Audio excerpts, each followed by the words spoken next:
నమస్తే మిత్రులారా, నేను మీ జర్నలిస్ట్ శంకర్ని. సో ఈ గత వారం 10 రోజుల నుంచి చూస్తూ ఉంటే కేఆర్ఎంబి మీద అంటే కృష్ణా రివర్ మేనేజ్మెంట్ బోర్డు మీద ఇష్యూ నడుస్తూ ఉంది. అది రాజకీయంగా తెలంగాణ రాష్ట్ర వ్యాప్తంగా రాజకీయంగా సంచలనం సృష్టిస్తూ ఉంది. ఏంది అంటే కృష్ణా నది మీద ఉన్నటువంటి ప్రాజెక్టులన్నీ 15 అవుట్లెట్లన్నీ కూడా మేనేజ్మెంట్ బోర్డుకి రివర్ మేనేజ్మెంట్ బోర్డుకు అప్పగిస్తూ రాష్ట్ర ప్రభుత్వం నిర్ణయం తీసుకున్నట్టు పేపర్లో వార్తలు వచ్చినాయి. సెంట్రల్ గవర్నమెంట్ రిలీజ్ చేసినటువంటి మినిట్స్లో కూడా అదే విషయాన్ని అందులో ఉన్నట్టుగా వార్తలు వచ్చినాయి. దాన్ని బీఆర్ఎస్ పార్టీ, ప్రతిపక్ష బీఆర్ఎస్ పార్టీ దాని మీద ఫైట్ చేస్తూ ఉంది. ఇటు అధికార పక్షం కూడా అధికార పార్టీ నుంచి ముఖ్యమంత్రి గారు కావచ్చు, నీటిపారుదల శాఖ మంత్రి గారు కావచ్చు, మేమేమి ఇంకా అప్పచెప్పలేదన్నటువంటి ప్రయత్నం వాళ్ళు చెప్తా ఉన్నారు. అసలు ఏం జరిగింది? ఒకవేళ నిజంగా ఈ కృష్ణా నది మీద ఉన్నటువంటి ప్రాజెక్టులన్నీ రివర్ మేనేజ్మెంట్ బోర్డుకి అప్పచెప్తే ఏం జరగబోతుంది, తెలంగాణ నష్టపోయేది ఏంటిది, మరీ ముఖ్యంగా నల్లగొండ, పాలమూరు జిల్లాలు ఏ విధంగా నష్టపోతాయి అనేది, ఈ విషయాలన్నింటి గురించి కూలంకషంగా మనకు చెప్పడానికి తెలంగాణ జలవనరుల శాఖ అభివృద్ధి సంస్థ మాజీ చైర్మన్ వి ప్రకాష్ గారు మనతో పాటు ఉన్నారు. సో వారిని అడిగి క్లియర్గా అసలు ఏం జరగబోతుందని తెలుసుకునేటువంటి ప్రయత్నం చేద్దాం. నమస్తే సార్. నమస్తే శంకర్. బాగున్నారా? Fine, thank you. మనం ఆ రోజు మేడిగడ్డ విషయంలో మాట్లాడినాం, మళ్ళీ ఇవాళ మాట్లాడుతూ ఉన్నాం. ఇప్పుడు మనం ఒక వారం 10 రోజులు చూస్తుంటే సార్ క్లియర్గా కేఆర్ఎంబి మీదనే క్లియర్గా చర్చ నడుస్తూ ఉంది. అప్పచెప్తే ఇది జరిగిపోతుంది అని చెప్పేసి ప్రతిపక్షము, మేము అప్పచెప్పలేదని. అది అసలు కేఆర్ఎంబి ఏంది, అప్పచెప్తే ఏం జరుగుతుంది, ఇది కొంచెం క్లియర్గా సాధారణమైనటువంటి ప్రజలకు అర్థమయ్యే రీతిలో చెప్పండి. Krishna river management board, Godavari river management board, ఈ రెండు ఏర్పాటు చేయాలని నిర్ణయం తీసుకున్నది కాంగ్రెస్ పార్టీ. ఆనాడు మన్మోహన్ సింగ్ గవర్నమెంట్లో యూపీఏ 2లో 2014లో డ్రాఫ్ట్ బిల్ ఏదైతే రూపొందించిందో ఆ బిల్లునే పార్లమెంట్లో పెట్టి దాన్ని చట్టం చేశారు. అందులోనే మెన్షన్ చేశారు, ఈ 2 రాష్ట్రాలను విభజించినట్టయితే, ఆంధ్రప్రదేశ్ రాష్ట్రాన్ని విభజించి 2 రాష్ట్రాలు ఏర్పాటు చేస్తే నీళ్లను ఎట్లా పంచుకోవాలి, నీళ్ల విషయంలో ఎట్లాంటి నిర్వహణ ఉండాలని చెప్పడానికి ఓ తెగని లొల్లి పెట్టించింది ఎవరు అని అంటే ఆనాటి మన్మోహన్ సింగ్ గవర్నమెంటే, అంటే కాంగ్రెస్ సర్కారే. ఈ పాపం అంతా మూలాలు ఎక్కడన్నాయంటే మళ్ళీ అక్కడనే ఉన్నాయి. ఇప్పుడు రాష్ట్రాల విభజన అనేది కొత్త కాదు. ఇప్పుడు ఫజల్ అలీ కమిషన్ ద్వారా 1956లో రాష్ట్రాలు ఏర్పడ్డప్పుడు ఈ దేశంలో 14 రాష్ట్రాలు ఏర్పడ్డాయి. ఇప్పుడు ఎన్ని ఉన్నాయి? 29. మళ్ళా కాశ్మీర్ దాన్ని తీసేశారు కాబట్టి 28కి వచ్చినాయి మళ్ళా. అంటే ఇంకా 14 రాష్ట్రాలు అదనంగా ఏర్పాటు చేసినప్పుడు అన్ని రాష్ట్రాలలో ఎట్లా ఏర్పాటు చేశారో మేనేజ్మెంట్ సంబంధించింది అట్లే ఉంటే బాగుండేది. అయితే వాళ్ళు ఏం చేశారు, రాష్ట్రాల అధికారాలు ఏమీ లేకుండా, అసలు వాస్తవంగా రాజ్యాంగంలో అంబేద్కర్ గారు రాసింది నీళ్ల మీద, వ్యవసాయం మీద రాష్ట్రాలకే హక్కు ఉండాలి. ఏ నిర్ణయం తీసుకున్నా రాష్ట్రాలే తీసుకోవాలి. మన దగ్గర ఉన్న నదుల మీద కూడా మనకే హక్కు ఉండాలి, ఎక్కడ ప్రాజెక్ట్ కట్టుకోవాలి, ఎక్కడ ఏంది. అయితే కాంకరెంట్ లిస్ట్లో పెట్టాలి అంటే ఇద్దరికే హక్కు ఉన్నట్టు పెట్టాలని చెప్పి ఏం చేశాడంటే మోడీ గారు చాలా రోజుల నుంచి ఒక ప్రయత్నం చేస్తూ వచ్చాడు. అంటే ఈ ఒడవన్ పంచాయతీ స్టార్ట్ చేసింది వీళ్ళే, కాంగ్రెస్ స్టార్ట్ చేస్తే మోడీ దాన్ని అద్భుతంగా వాడుకుంటున్నాడు. మోడీ ఉద్దేశం ఏంది, ఒకే దేశం, ఒకే పార్టీ, ఒకే ఓటు, అన్ని ఒకటే. ఇక ఆయన ఎవరిని పరిపాలన చేయనివద్దు అనేది అమిత్ షా మోడీకున్న ఆలోచన. సో ఫెడరల్ స్వభావం మన దేశానికి ఉంది. ఆ స్ఫూర్తికి పూర్తిగా విభిన్నంగా 9.5-10 ఏళ్ళ నుంచి బీజేపీ ప్రభుత్వం నడుచుకుంటుంది. ఒక నీళ్ల విషయంలోనే కాదు, ఈవెన్ ఆటలు ఇట్లాంటి వాటి విషయంలో కూడా రాష్ట్రాల అధికారాలన్నీ వాళ్ళు లాక్కుంటూ రకరకాల రాజ్యాంగ వ్యతిరేక చట్టాలు చేశారు. డ్యామ్ సేఫ్టీ అథారిటీ పేరుతోని మొత్తం డ్యామ్స్ అన్ని వాళ్ళ కంట్రోల్లోకి తీసుకోవాలని చూశారు. తెలంగాణ విషయంలో జరిగింది ఏంటంటే, ఆంధ్ర తెలంగాణ విషయంలో నదులనే మొత్తం వాళ్ళ చేతుల్లోకి తీసుకునే ప్రయత్నం చేశారు. ఏది రివర్ మేనేజ్మెంట్ బోర్డులు పెట్టేసి. అయితే పార్లమెంటు రాజ్యాంగం ఏదైతే అంబేద్కర్ చేశారో అందులో లిస్ట్ 1 అంటే కేంద్రం అధికారంలో ఉండాల్సిన జాబితా ఉంటుంది ఫస్ట్. ఆ జాబితాలో ఈ వివాదాలు వచ్చినప్పుడు కానీ, అంతర్రాష్ట్ర నదుల మీద కానీ, నదుల నియంత్రణ విషయంలో వాళ్ళకు కొన్ని రైట్స్ ఉన్నాయి. ఆ రైట్స్ ఏంటంటే రాష్ట్రాలను కూర్చోబెట్టుకొని మాట్లాడి దానికి ఒక మేనేజ్మెంట్ బోర్డు, ఒక రెగ్యులేషన్ అథారిటీ ఇట్లాంటివి వేయాలి. ఇప్పుడు మనకంటే ఎక్కువ గొడవ పడుతున్నాయి తమిళనాడు, కర్ణాటక కావేరీ ఇష్యూ ఉంది. మరి అక్కడ కూడా ఇటువంటిది లేదు. కావేరీ నది మొత్తాన్ని వాళ్ళ చేతుల్లోకి తీసుకున్నది లేదు. ఒక రివర్ మేనేజ్మెంట్ బోర్డు అయితే లేదు. మరి మన తెలంగాణకు, ఏపీకి ఎందుకు? రెండు అన్యాయాలు జరిగినాయి ఇక్కడ. ఒకటి, చట్టం చేసినప్పుడు యూపీఏ 2 వాళ్ళు ఏం చెప్పింది అని అంటే ఈ రెండింటి మీద బోర్డులు ఉంటాయి. ఆ బోర్డులల్లో ఎవరెవరు ఉండాలనేది కూడా ఆ చట్టంలో పెట్టారు. అవసరం లేకుండే. అచ్చా, అంటే ఈ బోర్డులో పెత్తనం ఎవరెవరు చేయాలి, దాన్ని ఉండాల్సింది ఎవరు? అయితే నామమాత్రంగా రాష్ట్రాల ప్రతినిధులు ఉండాలి. మొత్తం సిడబ్ల్యూసి నుంచే చైర్మన్, మెంబర్ సెక్రటరీ, మన ఇంజనీర్లు కూడా అక్కడి నుంచే. అంటే రాష్ట్రాలకు కేవలం ముఖం చూపెట్టడానికి ఒక్కరిద్దరు కూర్చోవడానికి అవకాశం, రిప్రజెంటేషన్ మాత్రమే ఉంటుంది అంతే. అది కూడా ఇరిగేషన్ సెక్రటరీనో ఈఎన్సీలో పెట్టలే, below the rank of chief engineer. అంటే దుర్మార్గంగా చట్టం చేసింది కాంగ్రెస్ పార్టీ. దాన్ని చేతుల్లోకి తీసుకొని రాష్ట్రాలను గుప్పిట్లో పెట్టుకొని వాళ్ళు ఈడీ సిబిఐలతోనే కాదు ఇట్లాంటి చట్టాలతో కూడా వాళ్ళని లొంగ తీసుకోవాలని చెప్పి. ఎందుకంటే నీరు అనేది ఒక ఎసెన్షియల్ సర్వీస్. నీళ్లు లేకపోతే తాగడానికి ఉండదు, వ్యవసాయానికి ఉండదు. కాబట్టి ఈ రాష్ట్రాలలో ఎవరైతే వినరో, ఉదాహరణకు జగన్ కానీ చంద్రబాబు కానీ, వాళ్ళు ఎట్లా చెప్తే అట్లా విన్నారు. చంద్రబాబు అయితే ఏకంగా తన మినిస్ట్రీలో బీజేపీ వాళ్ళకు మంత్రి పదవి ఇచ్చిండు, వాళ్ళు వీళ్ళ మంత్రులకు సుజనా చౌదరి వీళ్ళందరికీ వాళ్ళు ఇచ్చారు, ఇచ్చిపుచ్చుకున్నారు. కాబట్టి అక్కడ చంద్రబాబుకు మోడీకి సాయుధ్యం ఉన్నంత కాలం వాళ్ళు చెప్పినట్టే బోర్డు విన్నది. అంటే ఇక్కడ ముగ్గురు త్రిసభ్య కమిటీ ఉంటుంది అనుకో. త్రిసభ్య కమిటీలో ఆంధ్ర ఈఎన్సీ, తెలంగాణ ఈఎన్సీ, తర్వాత చైర్పర్సన్, మెంబర్ సెక్రటరీ. వీళ్ళ దానిలో తెలంగాణ ఒంటరిగా అయిపోయింది. ఎందుకంటే అక్కడ మోడీ ఉన్న చంద్రబాబు ఒకటే, ఎవరున్నా సరే అక్కడ ఆంధ్ర పాలకులు మోడీ ఒకటే అవుతున్నారు. ఇమ్మీడియట్ గా చంద్రబాబు దిగిపోక ముందే జగన్ తో సాయుధ్యం పెట్టుకొని, జగన్ కి ఏంటంటే ఆయన కేసులన్నీ వాళ్ళ చేతిలో ఉన్నాయి, వాళ్ళ బ్యాంక్ అకౌంట్స్ అన్ని సీజ్ అయి ఉన్నాయి. అవి ఇంకా ఎడతెగని పంచాయతీ నడుస్తూనే ఉన్నది. అంటే జగన్ ముఖ్యమంత్రి ఉన్న రోజులు కానీ, ప్రతిపక్ష నాయకుడు ఉన్న రోజులు కానీ, కేంద్రంలో ఎవరు అధికారంలో ఉంటే వాళ్ళకి సరెండర్ కావాల్సిందే. అన్ని కేసులు ఆయన మీద. కాబట్టి ఆయన కూడా వాళ్ళ కంట్రోల్లోకి వెళ్ళిపోయాడు. ఇక్కడ ఏంటంటే కేంద్రం ఏదైతే నిర్ణయం తీసుకుంటుందో దానికి ఆంధ్ర సర్కారు మద్దతు ఇస్తుంది, ఆంధ్ర సర్కారు కేంద్రం మద్దతు ఇస్తుంది. తెలంగాణ ఒంటరిది అయిపోతుంది, 2:1 అవుతుంది. అయినప్పుడు ఏ నిర్ణయమైనా మెజారిటీ. కాబట్టి బోర్డు ఇండిపెండెంట్ గా లేదు. రెండవది, సరే వాళ్ళు చట్టంలో పెట్టిండ్రు. ఇప్పుడు బోర్డు అథారిటీ ఎవరు ఉంటారు మెయిన్ గా, దాంట్లో పర్సన్ ఎవరు? ఇప్పుడు దీనిలో ఎట్లుంటది అంటే, ఒకటి బోర్డు ఉంటుంది. బోర్డులో ఒక 20-25 మంది దాకా అన్ని ఇంజనీర్లు కానీ, వీళ్ళు కానీ, ఎక్స్పర్ట్స్ కానీ, రకరకాల వాళ్ళు ఉంటారు. కానీ ఈ త్రిసభ్య కమిటీ అనేది బోర్డు వేసింది. తెలంగాణ ఆంధ్ర మధ్య జల వివాదాలు వచ్చినప్పుడు దాన్ని పరిష్కరించడానికి, తర్వాత వాటర్ అలొకేషన్ కి, వీటన్నిటికీ ఇక్కడ ఒక త్రిసభ్య కమిటీ ఉంది. అలా ఈఎన్సీ తెలంగాణ, ఈఎన్సీ ఆంధ్ర. ఇప్పటిదాకా ఇక్కడ మురళీధర్ రావు, అక్కడ నారాయణ రెడ్డి. ఓకే. దాని చైర్మన్ ఎవరైతే ఉన్నారో బోర్డు చైర్మన్ ఉన్నాడు. చైర్మన్ ఎవరి ఆధీనంలో ఉంటాడు? కేంద్ర జలశక్తి శాఖ, గవర్నమెంట్ ఆఫ్ ఇండియా, సిడబ్ల్యూసీ నుంచే ఉంటాడు ఆయన. తర్వాత ఆయన ఇక్కడే ఉండేటట్టు ఆయన రిలీవ్ చేసి ఇక్కడ పెడతారు. మెంబర్ సెక్రటరీ ఉంటాడు, వాళ్ళు కూడా వాళ్ళు నియమించిన మనుషులే. కాబట్టి ఈ త్రిసభ్య కమిటీలో ఇద్దరు సభ్యులు ఒక దిక్కు ఉన్నప్పుడు మనకి ఎట్లా న్యాయం జరుగుతుంది? ఒకటి. ఇప్పుడు రేపు మళ్ళీ చంద్రబాబు వచ్చినా అదే పరిస్థితి. ఇంకోటి ఏంటంటే, వేరే రాష్ట్రాలలో ఇంత గొడవలు ఎందుకు కాలేదు అని అంటే, అక్కడ నదులను మొత్తాన్ని తీసుకోలేదు. ఇక్కడ ఒక గెజెట్ పబ్లికేషన్ ఇచ్చారు జూలై 15, 2021. ఆ గెజెట్ లో ఎంత దారుణం అంటే, అసలు తెలంగాణ ఆంధ్ర రాష్ట్రాలలో ఉండే మొత్తం ప్రాజెక్టులు అన్ని బోర్డుకి, అంటే డైరెక్ట్ కృష్ణా నది మీద, గోదావరి నది మీద లేకపోయినా పర్లేదు. ఇప్పుడు మూసీ ప్రాజెక్ట్ ఉంది, మూసీ ప్రాజెక్ట్ నల్గొండ జిల్లాలో ఉన్నది, అది కృష్ణా నది మీద లేదు డైరెక్ట్. ఎక్కడనో అడవులలో లక్నాపూర్ ప్రాజెక్ట్ అని, జూట్పల్లి ప్రాజెక్ట్ అని వికారాబాద్ అడవులలో ఉన్నాయి. అయితే ఎన్నైతే ప్రాజెక్టులు ఉన్నాయో 35 మీడియం ఇరిగేషన్ అండ్ భారీ ప్రాజెక్టులు కృష్ణా బేసిన్లో, 71 ఏమో గోదావరి మీద. దాదాపు 100కు పైన 2 రాష్ట్రాల్లో కలిపి మొత్తం కూడా మాకు అప్పచెప్పాలని చెప్పి గెజెట్లో పెట్టారు. గోదావరి మీద, కృష్ణ మీద. అసలు ఎవరైనా వివాదాస్పద ప్రాజెక్టులు ఉంటేనే ఆ గొడవలున్న ప్రాజెక్టులను గొడవలు పరిష్కారం చేయడానికి కేంద్రం ఏదైనా నిర్ణయాలు తీసుకోవాలి. లిస్ట్ 1 జాబితా ప్రకారం ఇది రాజ్యాంగంలో కేంద్రానికి అధికారం ఇచ్చింది కదా అంబేద్కర్ రాజ్యాంగం. దాని వరకే ఎక్కడైతే జల వివాదాలు ఉంటాయో అంతవరకే దాని మీద వాళ్ళు చేయాలి. ఇప్పుడు తుంగభద్ర బోర్డు ఉంది, అది 3 రాష్ట్రాల్లో జల పంపిణీ చేస్తుంది కాబట్టి 3 రాష్ట్రాల ప్రతినిధులు అందులో ఉంటారు.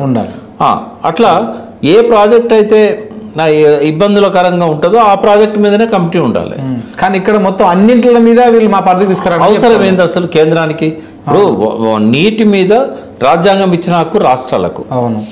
మరి ఈ ప్రాజెక్టులను ఎందుకు అప్పచెప్పాలి?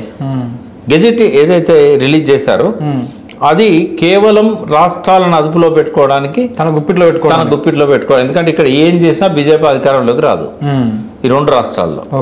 కాబట్టి ఈ రెండింటిని ఎట్లా లొంగ తీసుకోవాలని చెప్పి ఒక కుట్ర బీజేపీది.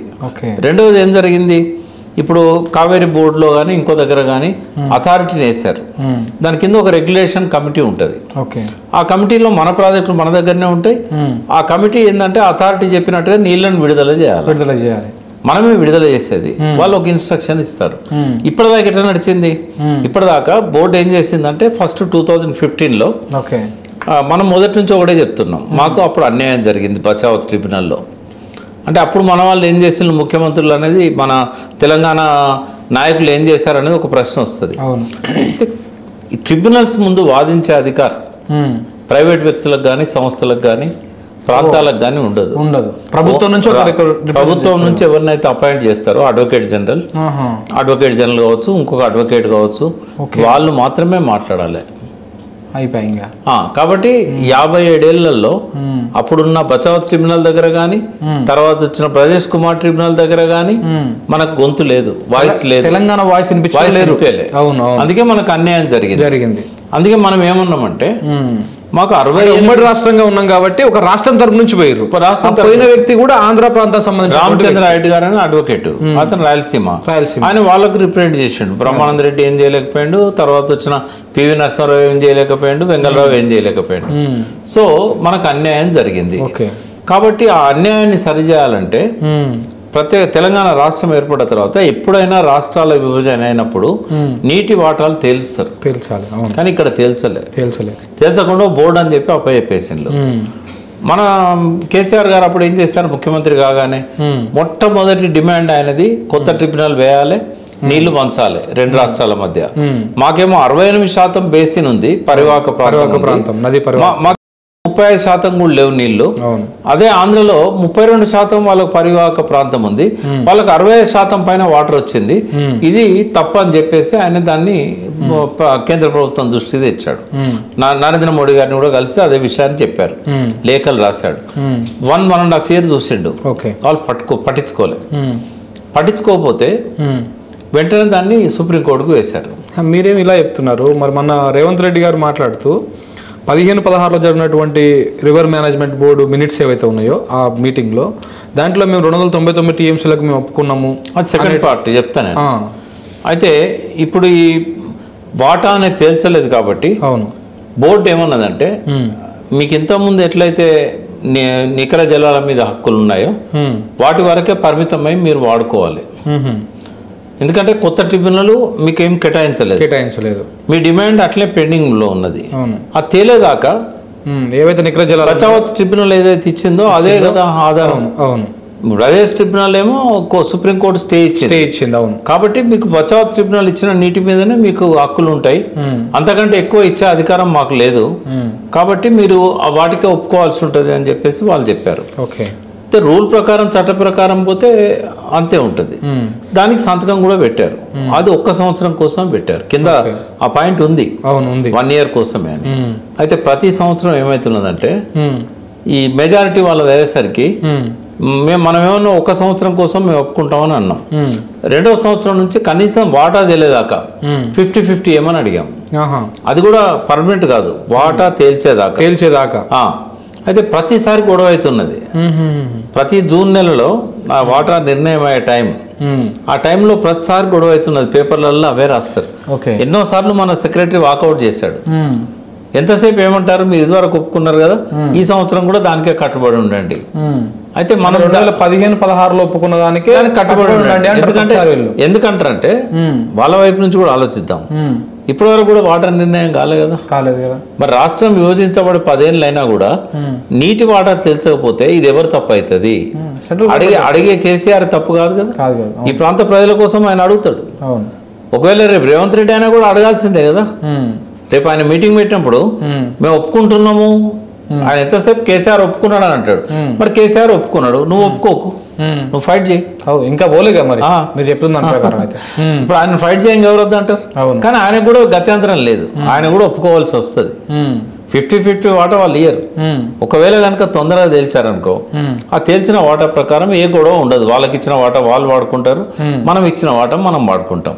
కాబట్టి ఇప్పుడు KRMBకి ప్రాజెక్టులు అప్పచెప్తే ఆ వాటా ఎప్పటికి తేలదు, కనీసము వీళ్ళు కొట్టుకుంటున్నారు అనే పరిస్థితి ఉంటేనన్నా మనం బ్రేక్ అవుతున్నాం సార్. అక్కడ నుంచి చెప్పండి. అంటే ఒకసారి మనం ఏదైతే 50-50 సెకండ్ టైం మీటింగ్ అయినప్పుడు అంటే 50-50 అప్పటి నుంచి మొన్నటి మీటింగ్ వరకు కూడా 50-50 కావాలని డిమాండ్ అడుగుతా ఉన్నాం. ప్రతిసారి మా మురళీధర్ గారు కొట్లాడుతున్నారు, కానీ ఒక్కనాడు కూడా బోర్డు కన్సిడర్ చేయలే.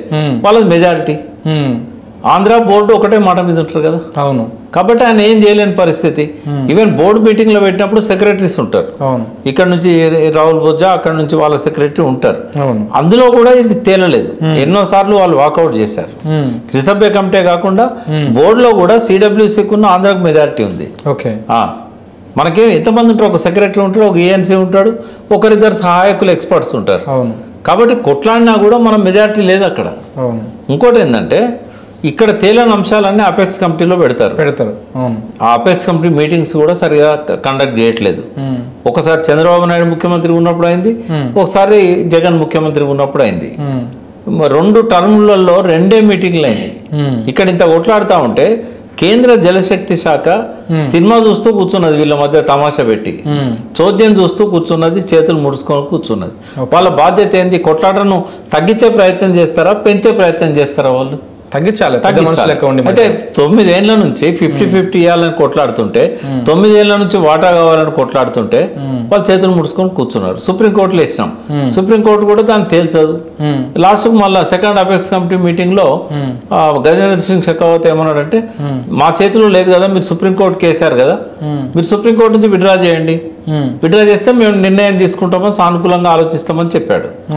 చెప్పిన తర్వాత ఇమ్మీడియట్ గా విత్డ్రా చేసింది. ఒక 2-3 మంత్స్ టైంలోనే మనకు కావాల్సింది మన వాటా మనకు కావాలి, సుప్రీంకోర్టు ద్వారా అయితే మీరు ఇస్తామన్నారు కదా, ఇవ్వండి అని విత్డ్రా చేసాం. విత్డ్రా చేసుకొని 2 years పైన అయింది. కేవలము మన ఎలక్షన్స్ జరుగుతున్న టైంలో అక్టోబర్ లాస్ట్ లో ఎలక్షన్స్, అక్టోబర్ 6 నాడు రెఫరెన్స్ ఇచ్చి, అది కూడా బయటికి అమిత్ షా వచ్చి ఇక్కడ మీటింగ్ పెడితే తెలిసింది ఏది ట్రిబ్యునల్ కు రెఫర్ చేస్తాము తెలంగాణ ఇచ్చిన పిటిషన్ అని. అంటే ఈ జాప్యానికి కారణం ఎవరు? ఒకవేళ కనుక ఫస్ట్ 1 year లోనే ఈ పిటిషన్ విచారణ స్వీకరించి కొత్త ట్రిబ్యునల్ కాదు కదా, బ్రజేష్ కుమార్ ట్రిబ్యునల్కే నువ్వు రెఫర్ చేసి ఉంటే అది మొదటి టర్ములనే సెటిల్ అయ్యేది కదా. సుప్రీంకోర్టు పోవాల్సిన అవసరం ఎందుకు వచ్చింది? ఏకనే కదా. విత్డ్రా చేసుకున్నాక కూడా 2 years దాకా ఎందుకు పెట్టుకున్నారు? Apex committee meeting ఎప్పుడైంది? 2020 అక్టోబర్లో అయింది. ఆ అక్టోబర్లో అయిన అపెక్స్ కమిటీ మీటింగ్లో కేసీఆర్ డిసిషన్ తీసుకున్నాడు, మేము విత్డ్రా చేసుకుంటాం, మీరు చేయండి అని. అంటే కేవలం 2021లో విత్డ్రా చేసుకున్నారు. విత్డ్రా చేసుకున్నాక వాళ్ళ 24 అంటే 23 అక్టోబర్ దాకా అంటే దాన్ని నాన్చాల్సిన అవసరం ఏంది? మీరు మాట ఇచ్చి అపెక్స్ కమిటీలో అంటే ఈ రెండు కూడా కాంగ్రెస్ అండ్ బీజేపీ రెండు కూడా సాల్వ్ చేసిందేమో కాంగ్రెస్ పార్టీ. పీఠ ముడి పెట్టి 2 మీరు కొట్టుకొని సాగురి అని చెప్పింది, సాల్వ్ చేయకుండా కొట్టుకొని సాగు అని చెప్పింది కాంగ్రెస్ పార్టీ. దాన్ని పట్టుకొని రాజకీయం చేసిందేమో వీళ్ళు. తర్వాత వాళ్ళకు కూడా ఎంపీలు ఉన్నారు, వాళ్ళకు కూడా ఎమ్మెల్యేలు ఉన్నారు. మరి ఒక్కనాడన్నా వాళ్ళు మా వాటా తెలుసాలని అడిగిల్లా? కేసీఆర్ అంటే నాచిండని అనుకుందాం మాట వరుసకు. మరి అసెంబ్లీలో పార్లమెంట్ లో వాళ్ళ రిప్రజెంటేషన్ ఉంది, రాజ్యసభలో ఉన్నారు. మరి మీరు ఎందుకు కొట్లాడలేదు? మోడీ ప్రభుత్వంతో మీరు కొట్లాడాలి కదా. ఇంకోటి ఎవరికి ఎక్కువ బాధ్యత ఉంటుంది? తెలంగాణ ఇచ్చింది మీరు. మేము 100 సార్లు చెప్పాను, మీరు సోనియమ్మ ఇచ్చింది. మేము కూడా కాదనట్లేదు, తెచ్చింది మేమైనా ఇచ్చింది మీరే. మరి ఇచ్చింది మీరైనప్పుడు అందులో ఉన్న చట్టంలో ఉన్నాయన్ని అమలు చేసేలాగా చూడాల్సిన బాధ్యత కూడా మీదే కదా. అప్పుడు సైలెంట్గా ఉండి ఇప్పుడు బట్టగాల్చి కేసీఆర్ మీద వేసే ప్రయత్నం ఎందుకు చేయాలి? అంటే ఈ రాజకీయ అడ్వాంటేజ్ కోసం తెలంగాణ ప్రయోజనాలను రేవంత్ రెడ్డి బలి చేస్తున్నాడు అనేది ఇక్కడ అర్థమవుతుంది. తర్వాత ఇప్పుడు కూడా ఇంకొక స్టెప్ ముందుకు వద్దాం. ఇప్పుడు ప్రతి దగ్గర బోర్డులు ఉన్నాయి, ప్రతి దగ్గర అథారిటీస్ ఉన్నాయి. ఇప్పుడు 150 దేశాలు నదుల నీళ్లను పంచుకుంటున్నాయి. 150 దేశాలు ట్రాన్స్ బౌండరీ రివర్స్ అంటారు వాటిని. ట్రాన్స్ బౌండరీ రివర్స్ 150 ఉన్నాయి, 150 దేశాల మధ్య ఉన్నాయి. మన దేశంలో కూడా గంగా నది నీళ్లను, బ్రహ్మపుత్ర నది నీళ్లను ఉత్తర భారతదేశంలో ఉన్న 13 రాష్ట్రాలు పంచుకుంటున్నాయి. పక్కనున్న మన శత్రు రాజ్యమైన పాకిస్తాను, బంగ్లాదేశ్, నేపాల్, వాటితో మనం నీళ్ళను పంచుకుంటా ఉన్నాం. అంటే దేశ సరిహద్దులే కాదు, అంతర్జాతీయ సరిహద్దులతో కూడా. మరి ఎన్నడూ పాకిస్తాన్ తో మనకు గొడవ కాదు, బంగ్లాదేశ్ తో మనకు గొడవ కాదు, చైనాతో కూడా సింధు నది లింక్ ఉన్నది మనకు, వాళ్ళతో మనం కొట్లాడతలేము. మనకెందుకు కృష్ణా గోదావరి మధ్యలో కొట్లాటలు వస్తున్నాయి? పోనీ 13 రాష్ట్రాలు గంగా నీళ్లను పంచుకుంటున్నాయి, వాళ్ళు కొట్లాడుకుంటారు ఎప్పుడన్నా? బాక్రానంగల్ నీటిని 6-7 రాష్ట్రాలు పంచుకుంటున్నాయి. Punjab Haryana major beneficiaries, but Delhi దాకా బాక్రానంగల్ వాటర్ వాడుకుంటున్నారు. మరి వాళ్ళు కూడా కొట్లాడుకుంటలేరు కదా. అంటే కేవలం ఏంటంటే వాటాలు తేల్స్తే ఏ గొడవలు ఉండవు. వాళ్ళకి వాటాలు తేలినాయి. ఇప్పుడు అంత బంధువులు పెట్టుకొని ఒకరినొకరు కాల్చుకొని బస్సులను అంటు పెట్టి కావేరి తమిళనాడు కర్ణాటక ముఖాలు చూసుకోలేనంత గొడవలు అయినాయి. ఎన్నో రోజులు వరుస బంధువులు అయినాయి. వాళ్ళు కూడా ఇలా ప్రశాంతంగా ఉన్నారంటే సుప్రీంకోర్టు ఒక డిసిషన్ తీసుకొని నీళ్లను అలకేట్ చేసి రెగ్యులేటింగ్ అథారిటీ రెగ్యులేటింగ్ కమిటీ పెట్టింది.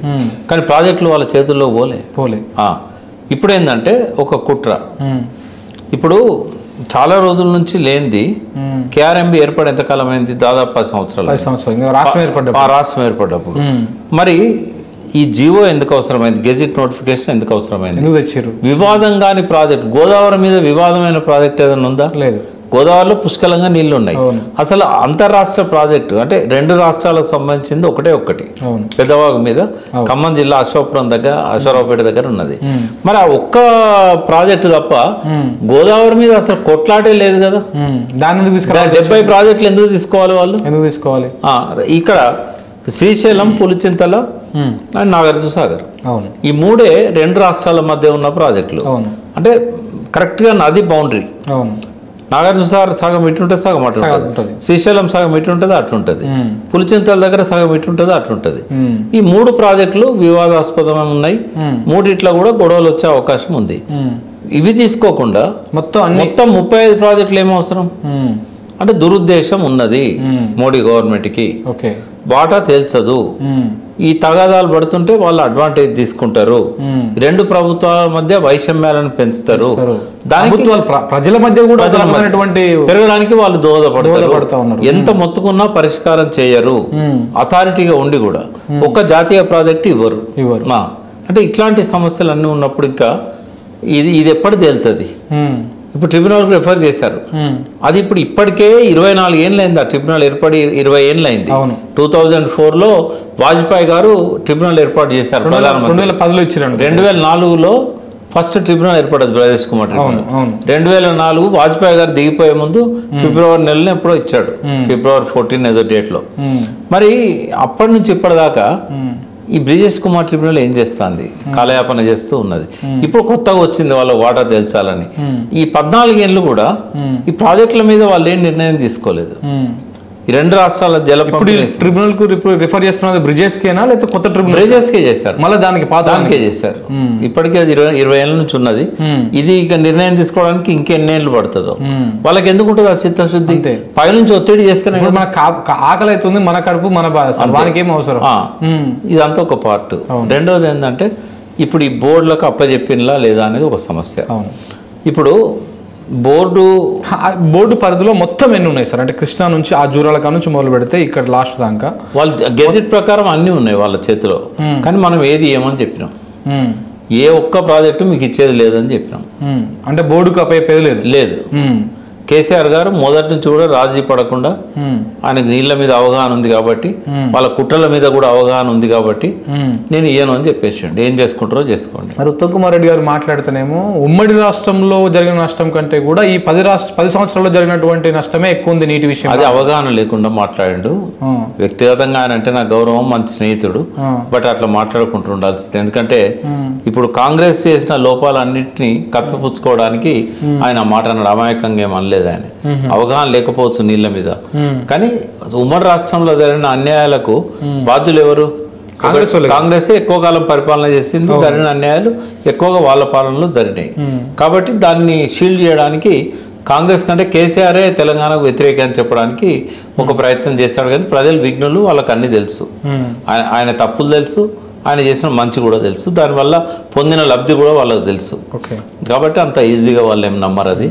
బట్ ఒకటేంటంటే ఈ బోర్డులకు అప్పచెప్పడం అనేది ఏ క్షణాన జరిగినా కూడా అది తెలంగాణకు శాపం. అట్లా ఏ విధంగా అవుతుంది అంటే ప్రాపర్గా చెప్పండి, జనాలకు అర్థమయ్యే విధంగా. ఇప్పుడు బోర్డుకి అప్పచెప్తే ఇప్పుడు పాలమూరు, రంగారెడ్డి ఎక్కువ ఎఫెక్షన్ అవుతుంది, ఎక్కువ ప్రాబ్లం అవుతుంది అని చెప్పేసి అంటా ఉన్నారు. కానీ ఏ విధంగా నష్టం అవుతుంది, మనం ఎట్లా ఇబ్బంది పడాల్సి వస్తుంది? బోర్డు ఎంతసేపు ఏం చేస్తుంది అంటే నికర జలాలలో మన వాటా మనకిస్తుంది. ఏది కృష్ణానదిలో ఉన్న నికర జలాలు.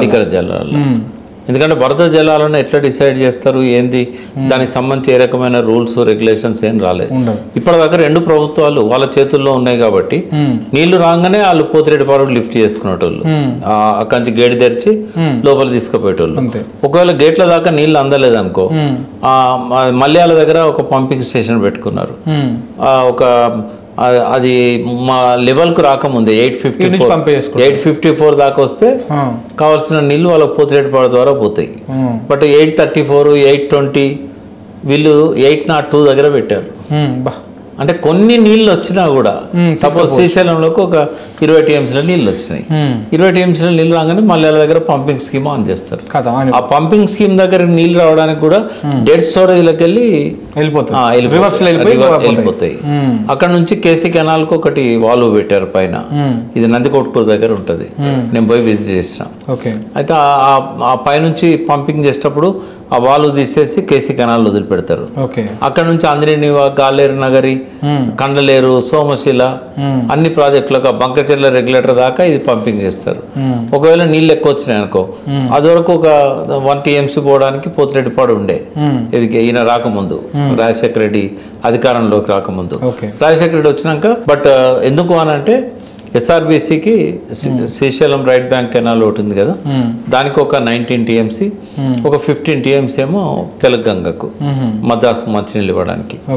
అసలు యాక్చువల్గా అది ఐడల్ పవర్ ప్రాజెక్టు, కానీ వీళ్ళు ఏం చేశారంటే మద్రాసు మంచినీళ్ళ పేరుతో ఒకటి తీసుకుపోయి మొత్తం క్రియేట్ చేసుకొని మంచినీళ్ళు ఎవరైనా పైప్ లైన్లు ఇస్తారు, కానీ రోజుకు 8 టీఎంసీలు పోయేంత కాలువ తీయరు కదా. అట్లా తెలుగుగంగ పేరుతో ఒక పెద్ద కాలువ తీసుకొని ఎన్టీ రామారావు ఉన్నప్పటి నుంచే కుట్రలు జరిగినాయి. ఇప్పుడు శ్రీరామకృష్ణ అని ఒక అడ్వైజర్ ఉండే, ఆయన వీళ్ళంతా కలిసి చేసింది. అది రాజశేఖర రెడ్డి వచ్చినాక ఏం చేసిందంటే పోతిరెడ్డిపాడు ద్వారా 1 టీఎంసీ తీసుకపోతే అక్కడ 30 నుంచి 50 రోజులు 60 రోజులే నీళ్లు ఉంటాయి. మాక్సిమం తీసుకపోతే 60 టీఎంసీలే తీసుకపోవడం. బట్ అక్కడ ఏంటంటే 200-250 టీఎంసీలకు సరిపోను ప్రాజెక్టులు కట్టుకున్నారు. వెలిగొండ ప్రాజెక్టు ప్రకాశం జిల్లాకు సంబంధించింది, టన్నెల్ ద్వారా తీసుకుపోతున్నారు బ్యాక్ వాటర్ నుంచే. అట్లనే బ్యాక్ వాటర్ నుంచి ఈ బంకచెర్ల రెగ్యులేటర్ దాకా తీసుకుపోయి అక్కడ నుంచి ఎస్ఆర్బిసితో పాటు తెలుగుగంగతో పాటు కండలేరు, సోమశిల దాకా ఆ నీళ్ళని పెన్నా బేసిన్లో ఉన్న రిజర్వాయర్లన్నీ దాంతో నింపుకుంటా ఉన్నారు. అయితే ఇవన్నీ కూడా ఏంటంటే ఈ మల్యాల పంపింగ్ స్కీమ్ దగ్గర నుంచి తీసుకుపోయేటట్టుగా పెట్టుకున్నారు. ఇప్పుడు ఈయన చేసే రాయలసీమ ఎత్తిపోతుల పథకం ఏదైతే ఉన్నదో ఆ శ్రీశైలం దాకా కూడా నీళ్లు పోకుండా మధ్యలోకి వెళ్ళి తీసుకుపోతారు. అప్పుడు ఏమవుతుందంటే కిందికి నీళ్లు రావు. అయితే కల్వకుర్తి ఎత్తిపోతుల పథకం కూడా అక్కడే ఉంది, బ్యాక్ వాటర్ నుంచి తీసుకుపోవడం, శ్రీశైలం బ్యాక్ వాటర్. పాలమూరు రంగారెడ్డి కూడా అక్కడనే ఉంది. ఇక్కడ కనుక నీళ్లు వచ్చినప్పుడు బోర్డు ఏముంటది, అవి వరద జలాల మీద ఆధారపడ్డ ప్రాజెక్టులు, ఇవి మీరు ఇవ్వకూడదు. మరి ఇప్పుడు వరద జలాలు అనేవి ఎప్పటి నుంచి వస్తాయి, ఎక్కడి నుంచి వరద జలాలు అయితే చెప్తా. శ్రీశైలం నిండాలి, నాగార్జునసాగర్ నిండాలి. అక్కడ నుంచి నాగార్జునసాగర్ నిండిన తర్వాత ఏదైతే ఓవర్ఫ్లో అవుతుందో అది వరద జలం. శ్రీశైలం వరద వస్తే అది వరద కాదు.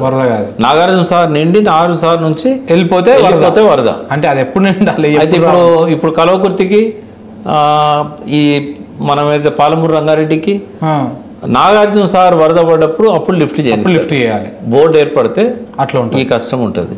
మరి ఇప్పటిదాకా కేసీఆర్ గారు ఎప్పుడు నీళ్ళు వచ్చినా కూడా పంటలకు ఇచ్చాడు, తర్వాత లిఫ్ట్ చేసి. ఇప్పుడు పాలమూరు రంగారెడ్డి ఇంకా మొదలే కాలేదు. ఇప్పుడే తాగునీటి కోసం మనకు అనుమతి వచ్చింది సిడబ్ల్యూసీ. ఇప్పుడు ఇంకా మనకు వ్యవసాయానికి ఇంకా అనుమతే రాలేదు. మరి కోడంగల్కి పోవాల్సిన కాలువ అదే కదా. మరి ఆయన స్వప్రయోజనాలు కూడా నష్టపోతున్నాడు. ఆయన ఎన్నుకున్న కోడంగల్ ప్రజలకు కూడా ఇవాళ మొండి చేయ ఉంటుంది బోర్డులకు అప్పచెప్తే. ఇదొక నష్టం. ఈ మహబూబ్నగర్ జిల్లాకి ఈ 2 ప్రాజెక్టులే కాకుండా నల్గొండలో డిండి విద్యాసాగరరావు ప్రాజెక్ట్ ఒకటి, శివన్నగూడ రిజర్వాయర్, ఇవన్నీ దానిలో. అయితే ఇవన్నీ ఏంటంటే ఇప్పుడే ఇంకా శేషవ దశలో ఉన్నాయి. అయితే ఇప్పుడు దానికి ఇంకా లిఫ్ట్ యంత్రాంగం మీద అంతా రావాల్సి ఉన్నది. ఇప్పుడు అది కూడా వరద జలాల మీద ఆధారపడి ఉన్న ప్రాజెక్టే. 20-25 ఏళ్ల నుంచి మొదలుపెట్టి రైతులకు నీళ్ళు ఇస్తున్న శ్రీశైలం ఎడమ కాలువ మాధవరెడ్డి ప్రాజెక్టు, అది కూడా వరద జలాల మీద ఆధారపడ్డది. దానికి ఈ రోజు వరకు నికర జలాలు లేవు. ఈ పైన ఉన్న వాటిలలో నెట్టెంపాడు కూడా వరద జలాల మీద ఆధారపడినదే. Okay. Koil Sagar extension scheme కూడా వరద జలాల మీద ఆధారపడినదే. వీటి వేటికి కూడా నీళ్ళు ఇవ్వరు.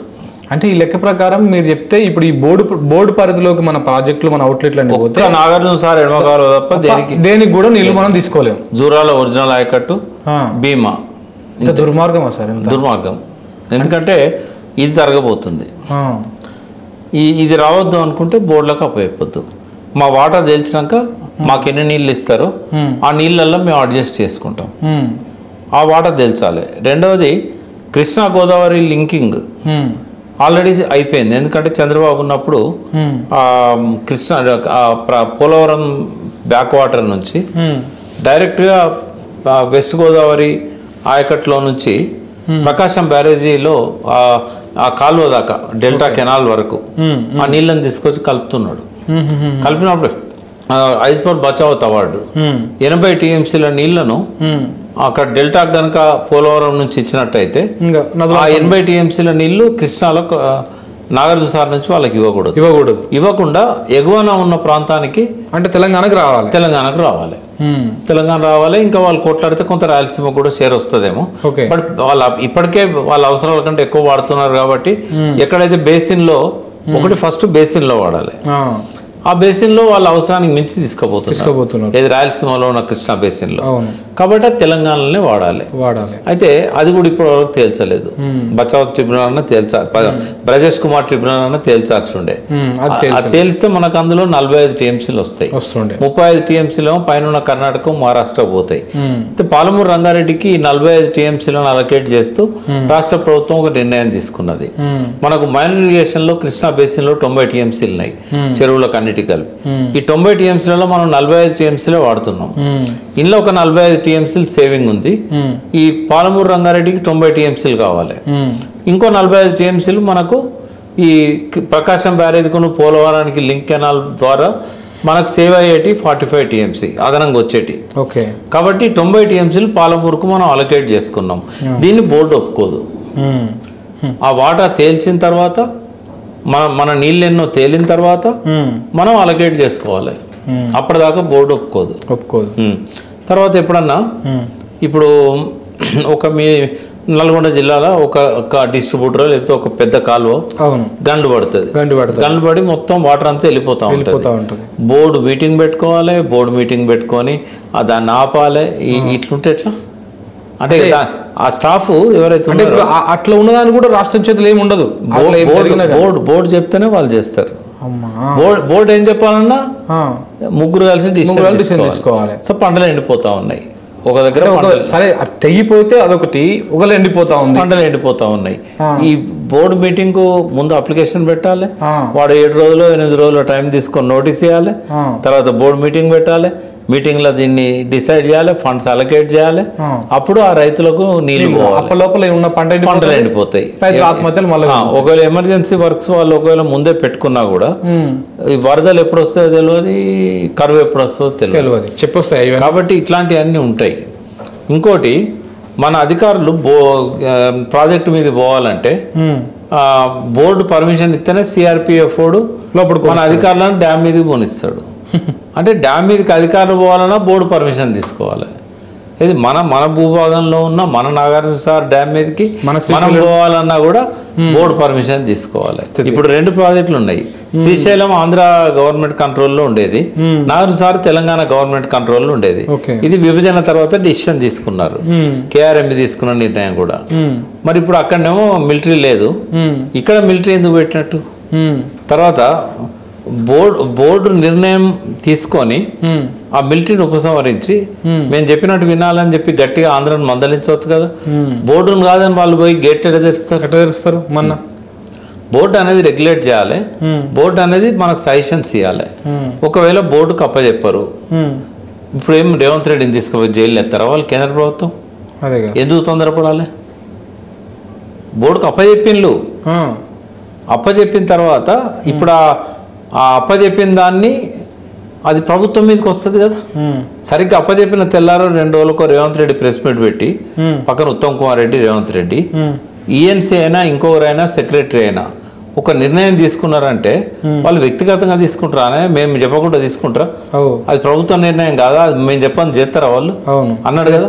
మరి మురళీధర్ గారిని ఎందుకు ఇవాళ తొలగించాలి, ఎందుకు తీసేయాలి అంటే ఈ తప్పంతా మురళీధర్ గారిది ఏదో వ్యక్తిగతంగా ఉన్నట్టు ఆయన చేసినట్టే ఆయన మీద బట్ట కాల్చి మీదేస్తాను. మీరు చెప్పకుండా మురళీధర్ చేస్తారా? మీరు ఎట్లా డిసిజన్ తీసుకుంటాడు గవర్నమెంట్ చెప్పండి. ఇన్ని రోజులు ఆయనే ఉన్నాడు కదా, మరి కేసీఆర్ గారు ఉన్నప్పుడు ఆయనే ఉన్నాడు కదా, మరి ఎందుకు చేయలేదు అప్పుడు ఆ పని? అంటే ఆయన ఇష్టాలు వేరు, బట్ ప్రభుత్వం నుంచి ఆదేశాలు లేకుండా ఎట్లా చేస్తాడు? అప్పటికే కేంద్ర ప్రభుత్వం మినిట్స్లో జనవరి 17వ తారీఖు జరిగిన మీటింగ్ మినిట్స్లో వీళ్ళు అప్పచెప్పినట్టుగా ఉన్నది. అప్పుడే ఏంటంటే మేము అప్పచెప్పట్లేదు, మేము అట్లా చెప్పలేదని మళ్ళీ రాహుల్ బొజ్జా గారు లేఖ ఇచ్చారు. లేఖ స్ఫూర్తి ఏమో బీఆర్ఎస్ ప్రభుత్వం ఏ స్టాండ్ తీసుకున్నదో రాహుల్ బొజ్జా రాసిన జనవరి 27 లేఖ సిమిలర్గా ఉన్నాయి. ఆ లేఖ ఒక పక్కన మీడియాకు రిలీజ్ చేసే టైంలోనే ఆ రోజే జరిగిన బోర్డు మీటింగ్లో ప్రాజెక్టులు అప్పచెప్తూ నిర్ణయం తీసుకోరు. దానికి సాక్ష్యం ఏంది? జనవరి 2 నాడు కేంద్ర జలశక్తి శాఖ మినిట్స్ రిలీజ్ చేసింది. ఆ మినిట్స్ లో స్పష్టంగా ఉన్నది. హరీష్ రావు గారు మీడియాలో అనుకుంటా ఫిబ్రవరి జనవరి 27 రాహుల్ బొజ్జా రాసిన లేఖ ఫిబ్రవరి 2 నాడే పత్రికలకు 1 నాడే విడుదల చేశారు. నువ్వు ఆ స్ఫూర్తితో ఆ బోర్డు మీటింగ్ జరగాలి. బట్ ఫిబ్రవరి 1 నాడు జరిగిన మీటింగ్ లో మీరు తీసుకున్న నిర్ణయం ఏమో 2వ తేదీన ఉన్న మినిట్స్ లో గానీ 1వ తేదీన మురళీధర్ గారు చెప్పిన మాటల్లో గానీ నారాయణ రెడ్డి గారు అయితే ఇంకా కుండబద్దలు కొట్టినట్టు తెలంగాణ గవర్నమెంట్ 2 గవర్నమెంట్లు కూడా అప్పచెప్పినాయని చెప్పారు. దీనికి ముఖ్యమంత్రి గారు ఏమంటారంటే వాళ్ళు తప్పుగా నమోదు చేసి మినిట్స్ అంటాడు. సరే ఇప్పుడు ఎన్ని రోజులు అయింది? ఇప్పుడు ఇవాళ 8వ తారీఖు అంటే సరిగ్గా ఈ రోజే జరిగింది పోయిన వారం బోర్డు మీటింగ్. నువ్వు ఎంతసేపు పత్రికా సమావేశాలు పెడతావు, పత్రికల్లో మాట్లాడతావు, 2 రోజులు ఢిల్లీలో ఉన్నావు కదా, పోయి లెటర్ ఇచ్చినావా? తప్పు నమోదు చేసి మరి కథ అయింది అని చెప్పేసి మేము అప్పచెప్పాం అని చెప్పి నువ్వు ఒక ప్రెస్ మీట్ పెట్టి చెప్పినావు అక్కడ. పోనీ కేంద్ర జలశక్తి శాఖకు లెటర్ రాసినావా? నీ ఈఎన్సీతో రాయించినావా? నీ సెక్రటరీతో రాయించినావా? మినిట్స్ ఫిబ్రవరి 17 కరెక్ట్ చేయమన్నావు, మరి ఫిబ్రవరి 2 కరెక్ట్ చేయమని లెటర్ ఇచ్చినావా? ఎందుకు నమ్మాలి నిన్ను? ఒకవేళ నీకు ఆ ఉద్దేశం లేకపోతే 9.5 ఏళ్ళు కేసీఆర్ బోర్డుకు అప్పచెప్పంది, నువ్వు వచ్చి 60 రోజులలో ఎందుకు అప్పచెప్పినావు?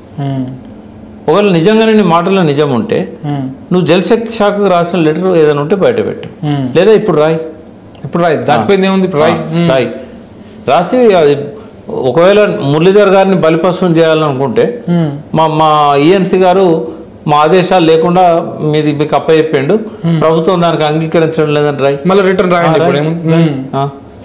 కావాలని చెప్పి అలా ఆయన పదవులకి తొలగించి మంచి నాలెడ్జ్ ఉన్న వ్యక్తి ఆయన ఈ ప్రాజెక్టుల మీద. అందుకే కిరణ్ కుమార్ రెడ్డి ప్రభుత్వంలో ఎక్స్టెన్షన్ వచ్చి ఈ కేసీఆర్ పాలనలో 10 ఏళ్ళు ఆయన కొనసాగాడు. అనే సామాజిక వర్గము కేసీఆర్ అయినందుకు కాదు కొనసాగింది, ప్రతి ప్రాజెక్టు మీద ఆయనకు అవగాహన ఉంది. ఎవరన్నా ఏదైనా రాసినా కూడా దాన్ని అక్షరం పరిశీలించిన తర్వాత దాన్ని అప్రూవల్ చేస్తారు.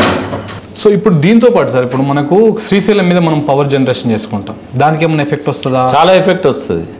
అసలు ఇప్పుడు మనం అప్పచెప్పలేదు అవి ఇంకా, వాటి విషయంలో ప్రభుత్వం యొక్క అనుమతి తీసుకుంటా అని ఈఎన్సీ గారు చెప్పారు అక్కడ. అసలు అవి కూడా ప్రాజెక్టులు వాళ్ళకి అప్పచెప్పినాక వీటి మీద మన పెత్తనం ఎట్లుంటుంది? అవి అప్పచెప్పకపోయినా మెయిన్ ప్రాజెక్టులు అప్పచెప్పినామంటే జల విద్యుత్తుకు నీళ్లు వదిలితేనే కదా విద్యుత్తు జనరేట్ అయ్యేది. మరి బోర్డే వాళ్ళ దగ్గర ప్రాజెక్టే వాళ్ళ దగ్గరనాక అనుమతి ఇచ్చినా ఇవ్వకపోయినా ఇచ్చినట్టే లెక్క అది. అంటే ఇప్పుడు మీరు చెప్తున్న దాని ప్రకారము మనము నీళ్లు వాడుకోలేము, పవర్ జనరేషన్ చేసుకోలేము, పైకి వెళ్ళి ఆ బోర్డు రన్ చేయడానికి 200 కోట్లు ప్రతి సంవత్సరం మనం కేటాయించాలి. ఇదంతా ఉన్నప్పుడు ఇంత నష్టం జరుగుతున్నప్పుడు ఎందుకు ఈ తెలంగాణ ముఖ్యమంత్రి గారు ఎందుకు ఇలాంటి నిర్ణయం తీసుకున్నారు అనేది మీరు ఏమంటారు దానికి? అంటే ఏదో ఒక ఒప్పందం వాళ్ళ మధ్య ఇంటర్నల్ ఉంటుంది. ఏం ఒప్పందం ఏదైనా ఉండొచ్చు. ఇప్పుడు ఎందుకంటే ఇప్పుడు కేంద్రంతో బాగుండాలి అని ఒక నిర్ణయం తీసుకున్నారు అనుకో, బాగుండాలనుకున్నాడు వాళ్ళు చెప్పినట్టల్లా వినాల్సి వస్తుంది. కేసీఆర్ అట్లా సిద్ధంగా లేకుండే, ఇప్పుడు లేకపోయేసరికి ఏం చేసిండ్రు? నిధులు ఆపేసిండ్రు, 50,000 కోట్లు మనకు రావాల్సిన ఆపేసిండ్రు. ఈయనకు బడ్జెట్ లేదు కాబట్టి నేను చాలా వాగ్దానాలు హామీలు ఇచ్చాడు కాబట్టి ఆ డబ్బులు రావాలంటే కేంద్రం చెప్పినట్టు వినాలని చెప్పి ఏమన్నా ఆలోచించి నిర్ణయం తీసుకోవాలి. కేంద్రం చెప్పినట్టు అనుకుంటా పోతే ఈ ప్రాంత ప్రజలు, ఈ నల్గొండ, పాలమూరు, ఈ దీని మీద ఉన్నటువంటి ప్రజలందరూ ఇబ్బందులు పడి మళ్ళీ మునుపటి రోజులు వస్తాయి కదా, మళ్ళీ వలసలు. ప్రజల పట్ల ప్రేమ ఉండి ఈ ప్రాంతం పట్ల అవగాహన ఉంటే అటువంటి ఒప్పందాలు చేసుకోరు. రెండవది 9.5 ఏళ్ళ అదానికి అపాయింట్మెంట్ ఇవ్వలే కేసీఆర్ ఎన్నిసార్లు అడిగినా. ఈయన పోయి అదానితో ఒప్పందం చేసుకున్నాడు. మరి అది రాహుల్ గాంధీ సోనియా గాంధీ మద్దతు ఇచ్చిన దానికి లేదా తెలియదు. బట్ ఇంటర్నల్గా ఏమేమి జరుగుతున్నాయో బయటకు వచ్చేదాకా మనం దాని మీద ఓన్లీ మనం అనుమానాలు వ్యక్తం చేస్తాం కానీ నిర్ధారణలు కావవి. ఇంకొకటి కూడా సార్, ఇప్పుడు నేను సోషల్ మీడియాలో అక్కడిక్కడ చూసిన, ఇప్పుడు బోర్డుకు అప్పచెప్తే హైదరాబాద్కు తాగునీళ్ళు ఇస్తేందుకు మనం నాగార్జున సాగర్ నుంచి కృష్ణా నుంచి తీసుకొస్తాం వాటర్, దానికి కూడా పర్మిషన్ తీసుకోవాలి. ఒక్క హైదరాబాదే కాదు, మిషన్ భగీరథకు ఎన్నైతే రిజర్వాయర్స్ ఉన్నాయో అందులో ఏ రిజర్వాయర్ల నుంచి కూడా మనం నీళ్ళని తీసుకుపోవడానికి ఉండదు, బోర్డు చేతుల్లోనే ఉంటాయి. ప్రతిదీ బోర్డు సంతకం పెడితే కదా. ఇప్పుడు అన్ని ఇప్పుడు మనకు Krishna first phase, second phase, third phase, ఈ 3 ఫేజులు మనము నీళ్ళు తీసుకుంటున్నాం. అవన్నీ కూడా వాళ్ళు ఇస్తే తీసుకోవాల్సిందే, లేకపోతే లేదు. మళ్ళీ మనకు హక్కులు ఇంకా పూర్తి ఏది ఉండదు. ప్రతిదానికి ఇప్పుడు మనం వాళ్ళ చేతిలో అధికారం పెట్టి వాళ్ళని అడుక్కోవాలి. మళ్ళీ డబ్బులు మనమే ఇవ్వాలి, జీతాలు మనమే, అన్ని మనమే. ఇంకా అసలు గెజెట్ పబ్లికేషన్ లో అయితే ఇరిగేషన్ డిపార్ట్మెంట్ మొత్తం అప్పచెప్పేటట్టే వర్క్ షాప్స్, ఆఫీసులు, సిబ్బంది, వాళ్ళకు వేతనాలు అన్ని కూడా మనమే, అన్ని వాళ్ళకి ఇచ్చేయాలి. ఈవెన్ వెహికల్స్ కూడా. రెండు నదుల మీద తెలంగాణ మొత్తం ఉన్నది 2 నదులే. ఆంధ్రలోనేమో 47 నదులు ఉన్నాయి. 47లో కృష్ణా కొద్దిగా ఉంటుంది, కొంత గోదావరి ఉంటుంది. కానీ మొత్తం తెలంగాణ ఉన్నది కృష్ణా గోదావరి అంతే. అయితే అక్కడ ఈ కృష్ణా గోదావరిలో వచ్చేటివి మాత్రమే బోర్డు పరిధిలో పోతాయి, మిగతా 45 నదులు పోవు. కాబట్టి ఈ కాంగ్రెస్ పార్టీ ప్రభుత్వం చేసిన చట్టం, రాష్ట్ర విభజన చట్టంలో కేఆర్ఎంబి, జిఆర్ఎంబిలు పెట్టడం కానీ, ఈ గెజెట్ పబ్లికేషన్ ఏదైతే అయిందో జూలై 15, 2021, ఈ 2 కూడా ఏకపక్షంగా తెలంగాణ తొక్కేయడానికి గుప్పిట్లో పెట్టుకోవడానికి. ఇంకొక విషయం సార్, ఇప్పుడు బేసిక్గా మనం సరే కొంచెం రాజకీయాలు మాట్లాడితే, ఇవాళ కాంగ్రెస్ ప్రభుత్వం ఏర్పడిందంటే 2 జిల్లాలు ప్రధానమైన కారణం. ఒకటి పాలమూరు జిల్లా, ఇంకొకటి నల్గొండ జిల్లా. పాలమూరులో 12 స్థానాలు వచ్చినాయి వాళ్ళకి, కాంగ్రెస్ పార్టీకి. నల్గొండలో 11 వచ్చినాయి. అంటే 23 స్థానాలు ఓన్లీ 2 జిల్లాల నుంచి వచ్చినాయి, ఉమ్మడి జిల్లాల నుంచి. ఇప్పుడు ప్రధానంగా కేఆర్ఎంబికి అప్పచెప్పడం వల్ల నష్టపోయేది కూడా ప్రధానంగా ఈ జిల్లాలే కదా. ఇప్పుడు నల్గొండ 100% కృష్ణా బేసిన్లో ఉన్నది. అట్లాగే మహబూబ్ నగర్ 100% కృష్ణా బేసిన్లో ఉంది. ఖమ్మం వచ్చేసి 52% దాకా కృష్ణా బేసిన్లో ఉన్నది.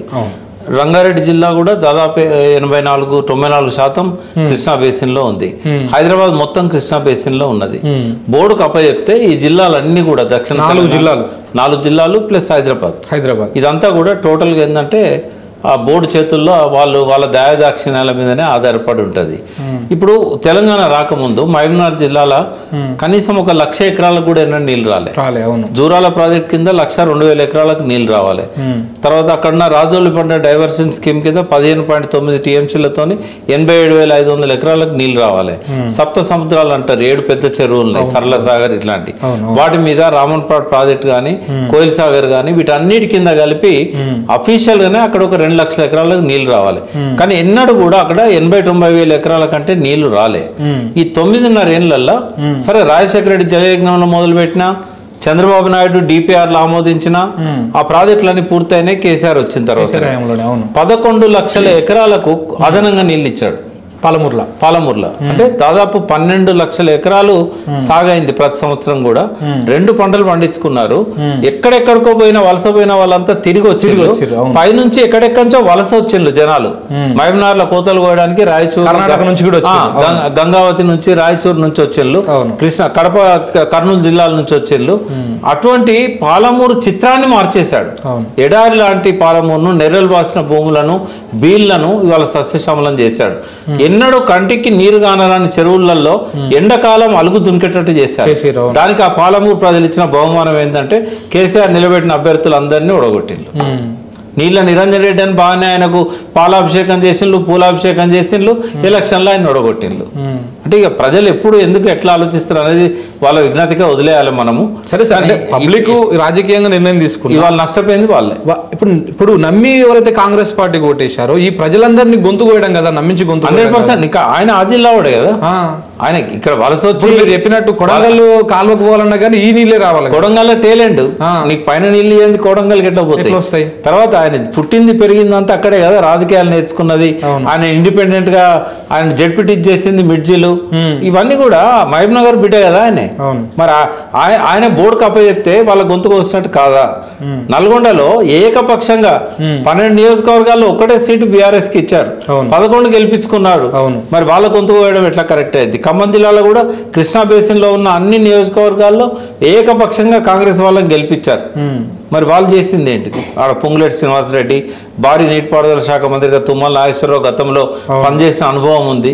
వీళ్ళందరూ కలిసి ఏం చేస్తున్నారు? బోర్డు అప్పచెప్పడం వల్ల శాశ్వతంగా జిల్లాలో గొంతుకు వస్తుంది. దీంతో పాటు బోర్డు అప్పచెప్పడం వల్ల నల్గొండ జిల్లాలో అంటేనే బేసిక్గా ఫ్లోరోసిస్ సమస్య, ఫ్లోరైడ్ సమస్య ఉంటుంది. మునుగోడు ప్రాంతం చాలా ఎక్కువ ఉంటుంది అందులో. ఇప్పుడు ఆ మునుగోడు ప్రాంతంలో ఉన్నటువంటి 2 రిజర్వాయర్లు మీరు చెప్పారు కదా, ఇప్పుడు మన డిండి లిఫ్ట్ ఇరిగేషన్ కింద ఉన్నది. ఒకటి కిష్రాయనపల్లి 7 TMC, చెర్లగూడెం 12 TMC, మొత్తం కలిపి అటు ఇటు ఒక 20 TMCల వాటర్ స్టోర్ అయ్యి సాగునీరు ఒక 2 లక్షల ఎకరాలకు ఇచ్చేటువంటిది.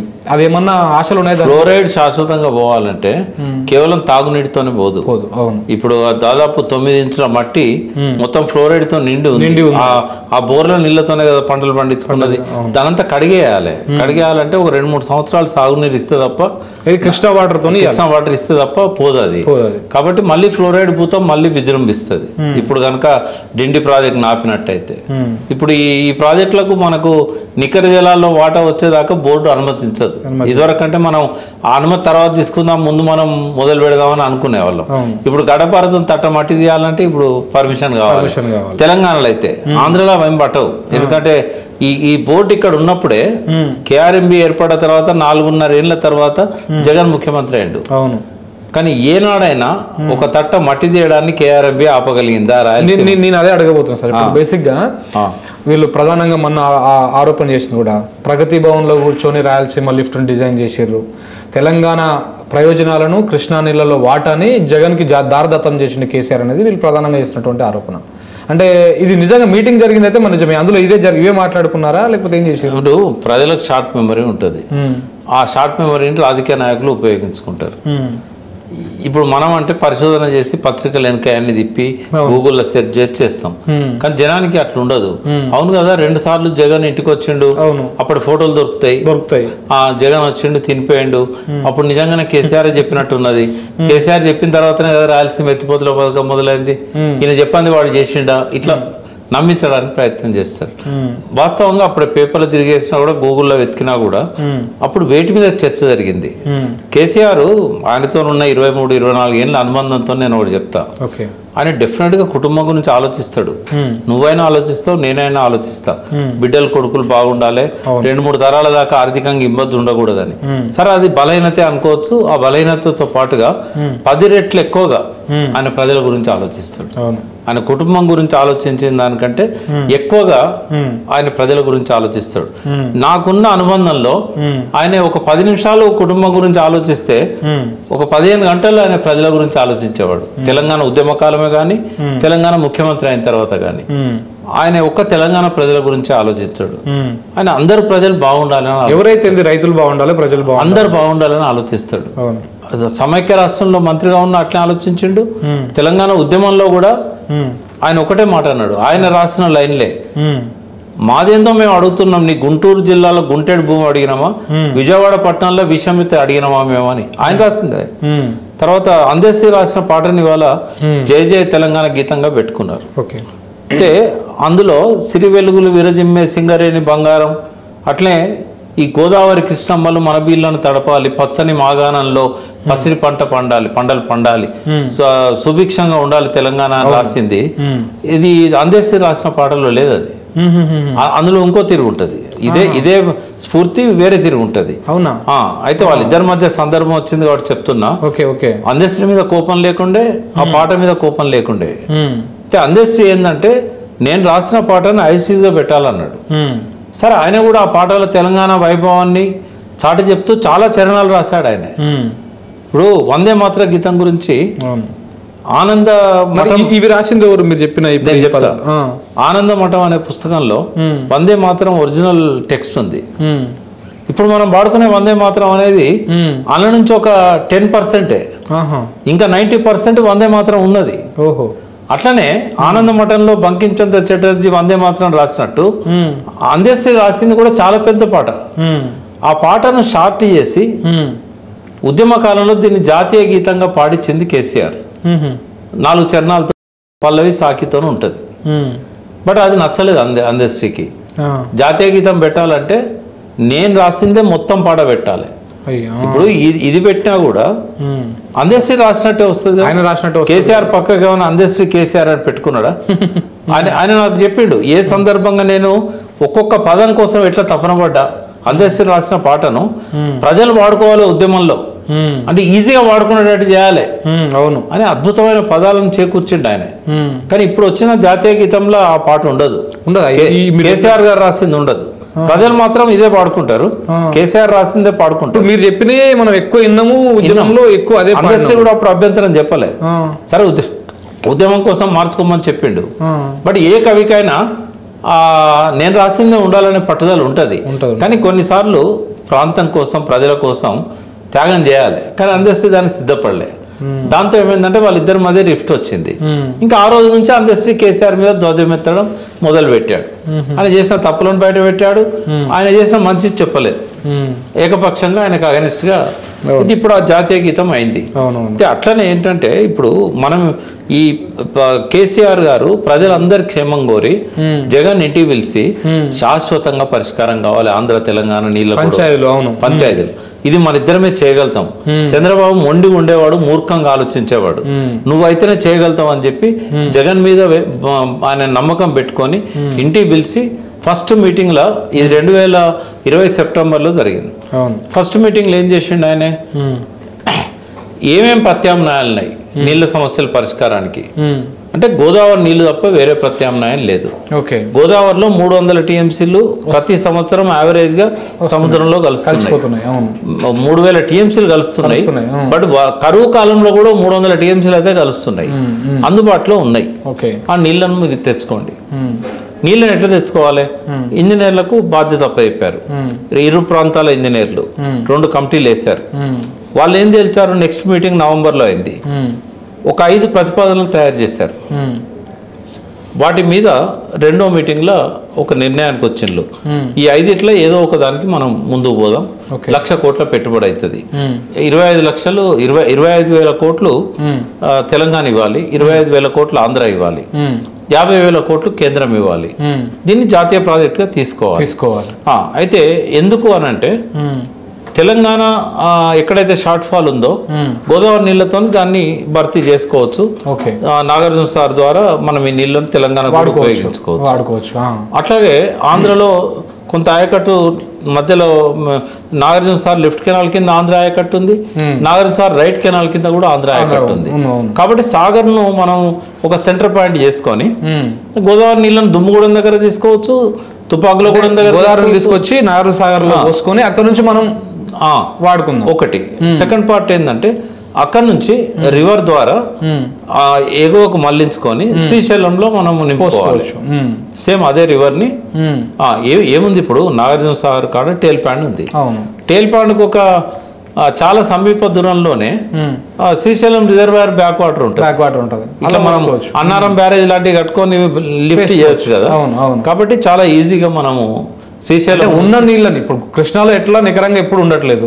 ఇప్పుడు మనకు వెట్టకాలంలో ఉండేటువంటి గోదావరి నీళ్ళని కూడా వాడుకొని 2 రాష్ట్రాలు నిమ్మలంగా ఉండొచ్చు. అప్పుడు ఏమైందంటే నాగార్జున సాగర్ దాకా శ్రీశైలం నీళ్లు రాకుండానే శ్రీశైలం నీళ్లు అక్కడ తెలంగాణ ఆయకట్టుకు ఆంధ్ర ఆయకట్టుకు సరిపోతుంది. ఒక SLBC, కల్వకుర్తి, తర్వాత మా పాలమూరు రంగారెడ్డి, డింటి విద్యాసాగరరావు ప్రాజెక్టు, ఈ 4టికి గోదావరి నీళ్లు శ్రీశైలంలోకి రావడం వల్ల ఆ బ్యాక్ వాటర్ నుంచి మనం తీసుకోవచ్చు. మంచి ప్రపోజల్ అది. అయితే దానికి ఏంటంటే ఇక ఒప్పుకోలేదు వాళ్ళు. ఒప్పుకోకుండా ఏం చేశారు, వ్యాప్కోస్తో సపరేట్గా స్టడీ చేయించుకున్నారు. తెలంగాణ భూభాగం తడవకుండా నేరుగా శ్రీశైలంలోకి ఎట్లా తీసుకురావాలి. అయితే నేరుగా శ్రీశైలంలో తీసుకురావాలంటే వ్యాప్కోస్ వాళ్ళు ఇచ్చిన ప్రతిపాదన ప్రకారం 60,000 కోట్లు అవుతాయి. వెస్ట్ గోదావరి మీకెళ్ళి తీసుకురావాలి, వలిగొండ, తర్వాత ఇవన్నీ శ్రీశైలంలో పోయేటప్పుడు. శ్రీశైలంలో పోస్తే బ్యాక్ వాటర్ నుంచి కలవకుర్తికి మనం తీసుకుపోతాం కదా పాలమూరు రంగారెడ్డికి, అందులో పోయకుండా ఏం చేసిందంటే బంకచెర్ల రెగ్యులేటర్ అని ఉంది పోతిరెడ్డిపాడు, నేరుగా పోతిరెడ్డిపాడు హెడ్ వర్క్స్ కింద ఆ బంకచెర్ల రెగ్యులేటర్ 15 కిలోమీటర్ల దూరం ఉంటుంది దీనికి, ఏది పోతిరెడ్డిపాడు హెడ్ వర్క్స్కి. ఆ మధ్యలో డ్రాప్ చేసేటట్టుగా. అయితే ఈ ఆలోచన ఎందుకు వచ్చిందంటే చంద్రబాబు నాయుడు విమర్శించిండు, కేసీఆర్ ట్రాప్ లో పోతున్నాడు జగన్, ఈ నీళ్లు మనతో పైసలు ఖర్చు పెట్టించి వాళ్ళు వాడుకుంటారు. సరే దాన్ని ఎదుర్కోలేక అప్పుడు లోకల్ బాడీ సెలక్షన్స్ అవన్నీ ఉండే, ఆయన వ్యాప్కోసం స్టడీ చేయించాడు. అది కూడా వండర్ఫుల్ ప్రతిపాదన. మనకేమద్దు వాళ్ళ నీళ్లు, ఆ నీళ్లు డైరెక్ట్ గా వాళ్ళు పోతిరెడ్డిపాడు దగ్గర పోసుకుంటే మనకి నీళ్ళు ఎత్తుకపోవడం ఉండదు కదా, మన నీళ్లు మనం కృష్ణా వాడుకోవచ్చు కదా, ఎవరి వాటర్ వాళ్ళు వాడుకోవచ్చు కదా, వాడుకోవచ్చు. అయితే అది ఆయనే సర్వే చేయించాడు, 1,00,000 కోట్లు అక్కర్లేదు 60,000 కోట్లతో చేస్తా అన్నాడు. లాస్ట్ కి అది కూడా చేయకుండా ఏం చేసిండు, ఇప్పుడు ఈ వరుస క్రమంలో చూస్తే నవంబర్ 2020లో ఈ 5 ప్రాజెక్టుల గురించి డిస్కషన్ వచ్చింది, ఇంజనీర్లు తయారు చేసినాయి, దానికి ఒప్పుకోలేదు చంద్రబాబు విమర్శల వల్ల. మార్చి ఏప్రిల్ కాలంలో వ్యాప్కోస్ నివేదిక వచ్చింది, దాన్ని కూడా అమలు చేయలేదు. జూన్లో ఈ కొత్త ప్రతిపాదన తీసుకొచ్చాడు, రాయలసీమ లిఫ్ట్ కొత్త పథకం తీసుకొచ్చి జూలైలో టెండర్స్ కోసం బిడ్స్ ఇన్వైట్ చేసి ఆగస్టు 17వ తారీఖు నాడు టెండర్స్ ఓపెన్ చేశారు. అయితే వీళ్ళు చేస్తున్న విమర్శ ఏంది, 2-3 రోజుల నుంచి ఉత్తమ్ కుమార్ రెడ్డి కానీ రేవంత్ రెడ్డి కానీ, రాయలసీమ ఎత్తిపోతుల పథకం అనేది కేసీఆర్ బ్రెయిన్ చైల్డ్, అది కేసీఆర్ ఇంట్లో ప్రగతి భవన్ లో తయారైంది అంటారు. ప్రగతి భవన్ లో తయారైంది ఈ 5 ప్రాజెక్టులు, ఆంధ్ర అమరావతిలో తయారైంది జగన్ మైండ్ లో వ్యాప్కోస్ ప్రాజెక్టు. కేసీఆర్ తో మీటింగ్ అయినాక 7-8 నెలలకు బయటకు వచ్చింది రాయలసీమ ఎత్తిపోతుల పథకం. అయితే అది ఎప్పుడైతే తెలిసిందో వెంటనే కేఆర్ఎంపీకి మురళీధర్రావు గారు లెటర్ రాశారు, జూలైలోనే రాస్తే జూలై 31 నాడు ఆదేశాలు ఇచ్చింది కేఆర్ఎంపీ, అది ముందు పోవద్దు, మీరు వర్క్ ఆపండి, సిడబ్ల్యూసీ అనుమతి లేకుండా కేఆర్ఎంపీ అనుమతి లేకుండా ఒక్క పని కూడా చేయొద్దు అని చెప్పి. ఆగస్టు 5 నాడు అపెక్స్ కమిటీ మీటింగ్ ఉండే. అయితే ఆ మీటింగ్ కావాలని తప్పించిండు కేసీఆర్, టెండర్స్ ఓపెన్ చేసేదాకా మీటింగ్ పోలేదని ఓ ఆరోపణ చేస్తున్నారు. ఇప్పుడు మీటింగ్ ఎక్కడది, అపెక్స్ కమిటీ. ఈయన జూలై 31 నాడే కేఆర్ఎంబితో ఆదేశాలు ఇప్పించింది తెలంగాణ ప్రభుత్వమే, లేఖ రాయడం వల్ల. ఒకవేళ ఆయన కనుక టెండర్స్ పెట్టాలి, మెగాక కాంట్రాక్ట్ పోవాలని కేసీఆర్ గారికి ఉంటే కేఆర్ఎంబితోనే ఎందుకు ఆదేశాలు ఇప్పిస్తాడు? ఒకటి. సెకండ్ పాయింట్ ఏంటంటే కేఆర్ఎంబి ఆదేశాలు ఇచ్చినాక వరుసగా 3 రోజులు పనులు ఆపలేదు వాళ్ళు, కేఆర్ఎంబితో కాదని చెప్పి సుప్రీంకోర్టులో పిటిషన్ వేయించాడు. ఇది విచారణకు వచ్చింది అన్నాడు కరెక్ట్ గా ఆగస్టు 5 నాడే. అంటే ఇక్కడ అపెక్స్ కమిటీ మీటింగ్ పెట్టిన రోజు సుప్రీంకోర్టులో స్టే కోసం పిటిషన్ పెట్టారు. వాళ్ళు స్టే ఇవ్వలేదు, విచారణ టేకప్ చేశారు. ఆనాడు క్యాబినెట్ మీటింగ్ ఉంది, ఇతర కార్యక్రమాలు ఉండడం వల్ల నేను రాలేకపోతున్నా అని వారం రోజుల ముందే అపెక్స్ కమిటీకి తెలిపిండి. సుప్రీంకోర్టులో ఆ పిటిషన్ పెండింగ్ ఉంది. ఇదే టైంలో ఎన్జిటి స్టే ఇచ్చింది దేని మీద, రాయలసీమ లిఫ్ట్ మీద. శ్రీనివాస్ అని సర్పంచ్ల ఫోరం అధ్యక్షుడు పోయి ఆయన చెన్నైలో ఉన్న ఎన్జిటి బెంచ్ ముందట ఆయన పిటిషన్ వేశాడు. వేసినప్పుడు వాళ్ళు కూడా స్టే ఇచ్చారు. ఆ స్టేలో రెస్పాండెంట్ తెలంగాణ గవర్నమెంట్. ఇక శ్రీనివాస్ పక్క పోయాడు, ఎన్జిటిలో కొట్లాడిందంతా తెలంగాణ గవర్నమెంట్. ఎన్జిటి ఏం చేసింది, ముందుకు పోవద్దని చెప్పి కేఆర్ఎంపీకి స్ట్రిక్ట్ ఇన్స్ట్రక్షన్లు ఇచ్చింది, వాళ్ళని పని ఆపించండి అని. కేఆర్ఎంపీ పట్టించుకోకపోతే మీరు రిపోర్ట్ ఇవ్వాలి, వాళ్ళను స్టే ఇచ్చిన తర్వాత కూడా వాళ్ళు ఎట్లా ముందుకు పోతారు. ఎన్జిటి కూడా స్టే ఇచ్చింది. అయితే కేఆర్ఎంపీ ఏం చేసిందంటే ఆంధ్రాకి వచ్చి మేము ఇన్స్పెక్ట్ చేస్తామంటే జగన్ రానియలేదు వాళ్ళని. ఏం చేసిండంటే కోవిడ్ ఉంది, అది ఉంది, ఇది ఉంది అని చెప్పి 2 నెలల దాకా వాళ్ళని రానియలేదు. పని జరుగుతూనే ఉంది, పని కంటిన్యూ చేస్తున్నారు రాత్రి లైట్లు పెట్టుకొని. తర్వాత ఏమైంది, మళ్ళీ ఎన్జిటి మీటింగ్ అయింది, ఎన్జిటిలో విచారణకు వచ్చింది. వచ్చినప్పుడు వాళ్ళు సీరియస్ అయ్యారు, మేము స్టే ఇచ్చిన తర్వాత కూడా పనులు ఎట్లా కొనసాగిస్తున్నారు. అతను ఫొటోస్ పెట్టిండు, తెలంగాణ గవర్నమెంట్ కూడా ఫొటోస్ పెట్టింది. పెట్టిన తర్వాత వాళ్ళు సీరియస్ ఆబ్జెక్షన్ చేసిండు. కేఆర్ఎంని పట్టుకొని చాలా దులిపిన వాళ్ళు, మీతో అవుతుందా కాదా. అప్పుడు తెలంగాణ గవర్నమెంట్ ప్రతినిధి అడ్వకేట్ జనరల్ రామచంద్రరావు అటెండ్ అయ్యాడు. ఆయన ఏం చెప్పిండంటే మేము హెలికాప్టర్ ఇస్తాం, జగన్ భూభాగంలో అడుగు పెట్టద్దని చెప్పి ఆయన ఆంక్షలు పెట్టి కరోనా అని దొంగ సాకులు చెప్పినట్టయితే మేము హెలికాప్టర్ అరేంజ్ చేస్తాం, పోయి చూసిరండి అని చెప్పాడు. అంటే ఇంత స్ట్రిక్ట్ గా హెలికాప్టర్లు కూడా ఇస్తామని చెప్పి పనులు ఆపాలని చెప్పి సాక్షాత్ అడ్వకేట్ జనరలే పోయి వాదించి గవర్నమెంట్ చెప్పినట్టే కదా, ఇంకా మామూలు అడ్వకేట్లను పెట్టుకుంటారు. అవునవును, అడ్వకేట్ జనరలే పోయిందంటే అది ఎంత ఇంట్రెస్ట్ ఉంటే పోతాడు. పోనీ కేఆర్ఎంబి నిజంగా ఆపగలిగిందా? ఆపలేదు. ఎందుకు కేఆర్ఎంబి ఆపలేదు? అసలు ఇద్దరు ఒకటే కదా. మోడీ సపోర్ట్ లేకుండా జగన్ అక్కడ పరిపాలన చేస్తాడా? సో మోడీ కోరిక జగన్ తీరుస్తాడు, జగన్ కోరిక మోడీ తీరుస్తాడు. ఇప్పటికిప్పుడు కూడా ఎన్నికల సమయంలో మన దగ్గర తెలంగాణలో అక్టోబర్లో ఎన్నికలు జరుగుతున్న సమయంలో అందరం ఈ బిజీలో ఉంటే వాళ్ళు కేఆర్ఎంబి చెప్పిన ఏం లేదు, ఎన్జిటి స్టే ఇచ్చినా వినలేదు. ఈవెన్ ట్రిబ్యునల్ కూడా చెప్పింది, రాజేష్ కుమార్ ట్రిబ్యునల్. ఏది వినకుండా ఇప్పుడు అక్కడ పనులు జరుగుతున్నాయి. ఇంకా మరి ఇప్పుడున్న గవర్నమెంట్ ఎవరు 60 రోజులు అయింది రేవంత్ రెడ్డి వచ్చి, మరి ఆపిండా? ఒక్కరోజు లెటర్ రాసినట్లు లేదు. అసలు ఎన్జిటి పోలేదు, రాజేష్ కుమార్ ట్రిబ్యునల్ దగ్గర చెప్పలేదు, ఎక్కడ చెప్పలేదు. ఇప్పుడు పనులు జరుగుతున్నాయి ఆడ. అతను కాంగ్రెస్ స్టే తీసుకున్న శ్రీనివాస్ కాంగ్రెస్ లో ఉన్నట్టున్నాడు. వంశీ చందర్ రెడ్డి కూడా కల్వకుర్తి మాజీ ఎమ్మెల్యే కూడా అక్కడ పిటిషన్ వేశాడు. అందరూ ఒకటే హైకోర్టులో వేశారు. వీళ్ళు హైకోర్టులో వేస్తే హైకోర్టు ఏం చెప్పింది, ఈ కేసు సుప్రీంకోర్టులో ఉంది కాబట్టి వాళ్ళు నిర్ణయం తీసుకున్న దాకా మేము ఈ పక్క పెడతామని చెప్పింది. వంశీ చంద్రారెడ్డి పిటిషన్ సుప్రీంకోర్టులో. మరి వీళ్ళంతా కూడా ఇప్పుడు ఈ చిత్తశుద్ధి ఉంటే దీనంతా రాజకీయం చేసి పార్లమెంట్ ఎలక్షన్లో ఓట్లు దండుకోవాలని చూస్తున్నారు తప్ప ఈ చిత్తశుద్ధి కాంగ్రెస్ ముఖ్యమంత్రికి కానీ మంత్రులకు కానీ కనబడట్లేదు. కానీ ఇప్పుడు మీరు చెప్తున్నటువంటి 5 జిల్లాలు, సరే 5 జిల్లాల్లో ఇంత నష్టపోతుంటే ప్రజలకు ఈ వాస్తవాలు తెలియదంటారా, లేకపోతే చెప్పేవాళ్ళు లేరంటారా, చూపించే వాళ్ళు లేరంటారా? ఎట్లా దీన్ని ప్రజలకు తెలియజేయడం ఎట్లా? అంటే ప్రజలకు ఇది ఒక ఉద్యమ రూపంలో పోతే తప్ప ప్రజలకు అది అర్థం కాదు. అందుకే కేసీఆర్ గారు మంచి నిర్ణయం తీసుకున్నారు. ఆయన నల్గొండలో నగరం ముగిస్తున్నారు. అక్కడ నుంచి అంటే ఆయన అది రాజకీయ దాని లెక్క చూస్తా ఉన్నారు కదా మిగతా వాళ్ళందరూ కూడా. అవును, ఎట్లాగో రాజకీయంగా ఒక అస్త్రం ఇచ్చినప్పుడు వాడుకుంటారు కదా, ఎందుకు ఇవ్వాలి? నువ్వు రాజకీయంగా అస్త్రం ఇచ్చినప్పుడు వాళ్ళు ఎందుకు వదులుకోరు, దాన్ని ఎందుకు వదులుకుంటారు? వాడుకుంటారు. కాబట్టి వాళ్ళు ఒక మంచి అస్త్రాన్ని కేసీఆర్ చేతిలో పెట్టిండు రేవంత్ రెడ్డి. దాన్ని పట్టుకొని ఆయన జనంలోకి వెళ్తాడు. ప్రజలకు ఎట్లా అర్థం చేయించాలనో కేసీఆర్ తెలుసు. కేసీఆర్ గారు రాకముందు మేము ఎన్ని ఆర్టికల్స్ రాసినా కూడా నేను, జయశంకర్ గారు, విద్యాసాగర్ గారు జనంలో పోలే. అంటే ఇది మేధావి వర్గానికే పోతుంది, ప్రజలకు అర్థమయ్యే భాష అని చెప్పిండు. క్యూసెక్ అంటే ఏంది, టీఎంసీ అంటే ఏంది, మేధావులకే తెలియని భాషను ప్రజలకు అర్థం చేయించగలిగిండు కదా. ఇప్పుడు ఈ అస్త్రంతో ఆయన జనంలో పోయిందంటే పార్లమెంట్ ఎలక్షన్ లో డెఫినెట్ గా మళ్ళీ పునరాలోచిస్తారు ప్రజలు. రేపు ఇంకోటి ఏంటంటే కేఆర్ఎంబిని కట్టడి చేయాలన్నా, రేపు ఏం చేయాలన్నా పార్లమెంటే వేదిక. ఇప్పుడు ఈ చట్టం చేసింది అక్కడే కదా, రాష్ట్రాల పునర్విభజన చట్టం. ఆ చట్టంలో అమెండ్మెంట్ తేవాలి. నదులన్నీ కాదు, ప్రాజెక్టుల మీద మాత్రమే అథారిటీ ఏర్పాటు చేయాలి. మేనేజ్మెంట్ బోర్డులు అక్కర్లేదు. కావేరీకి ఉన్నట్టు ఒక అథారిటీ ఇవ్వండి అని చెప్పి వాయిస్ వినిపించాల్సింది పార్లమెంట్ లో. రేపు తెలంగాణకు వాయిస్ లేకుండా చేశారనుకో, అంటే బీఆర్ఎస్ పార్టీకి ఇవ్వకపోతే ఇంకా బేసిక్ డిఫరెన్స్ ఏంటంటే బీజేపీకి బీఆర్ఎస్ కి, బీఆర్ఎస్ పరిపాలన స్వయం పాలన, కాంగ్రెస్ బీజేపీ పాలన స్వయం పాలన కాదు. అది పైనుంచి ఇన్స్ట్రక్షన్స్ ఇవ్వాలి. ఇప్పుడు ఆంధ్రాకి అగైనెస్ట్ కాంగ్రెస్ పార్టీ నిర్ణయం తీసుకుంటుందా? అక్కడ షర్మిల గారిని పెట్టి రేపు ఎక్కువ ఓట్లు రావాలని కోరుకుంటుంది. మరి సోనియా గాంధీని, రాహుల్ గాంధీని కాదని ఇక్కడ రేవంత్ రెడ్డి నిర్ణయం తీసుకుంటాడు. కాబట్టి స్వయం పాలనను పోగొట్టుకున్నారు తెలంగాణ ప్రజలు. కనీసం వాయిస్ అన్న పార్లమెంట్ లో వినిపించుకోవడానికి తెలంగాణ వాయిస్ వినిపించే వాళ్ళని గెలిపించాలి. అంటే ఇప్పుడు బీఆర్ఎస్ గెలిస్తే వాళ్ళకి ఎంపీల సీట్లు పెరగడం కంటే కూడా మన తెలంగాణ వాయిస్ మన హక్కులను కాపాడడం కోసం అక్కడ కొంతమంది ఉండాల్సిందే. అది అట్లుంటేనే మనకు మేలు జరుగుతుంది. ఇదిలా ఉంటే మేడిగడ్డ విషయానికి వద్దు సార్. లాస్ట్లో ఈ మేడిగడ్డ మీద ఇంకా విచారణ జరుగుతూ ఉంది. రకరకాల లేఖలు వస్తూ ఉన్నాయి ఎల్లంటి నుంచి.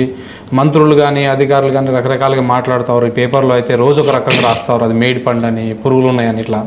అది ఎంతవరకు వచ్చింది విచారణ? అసలు జరగాల్సిన ఒరిజినల్ పని జరగట్లేదు అక్కడ.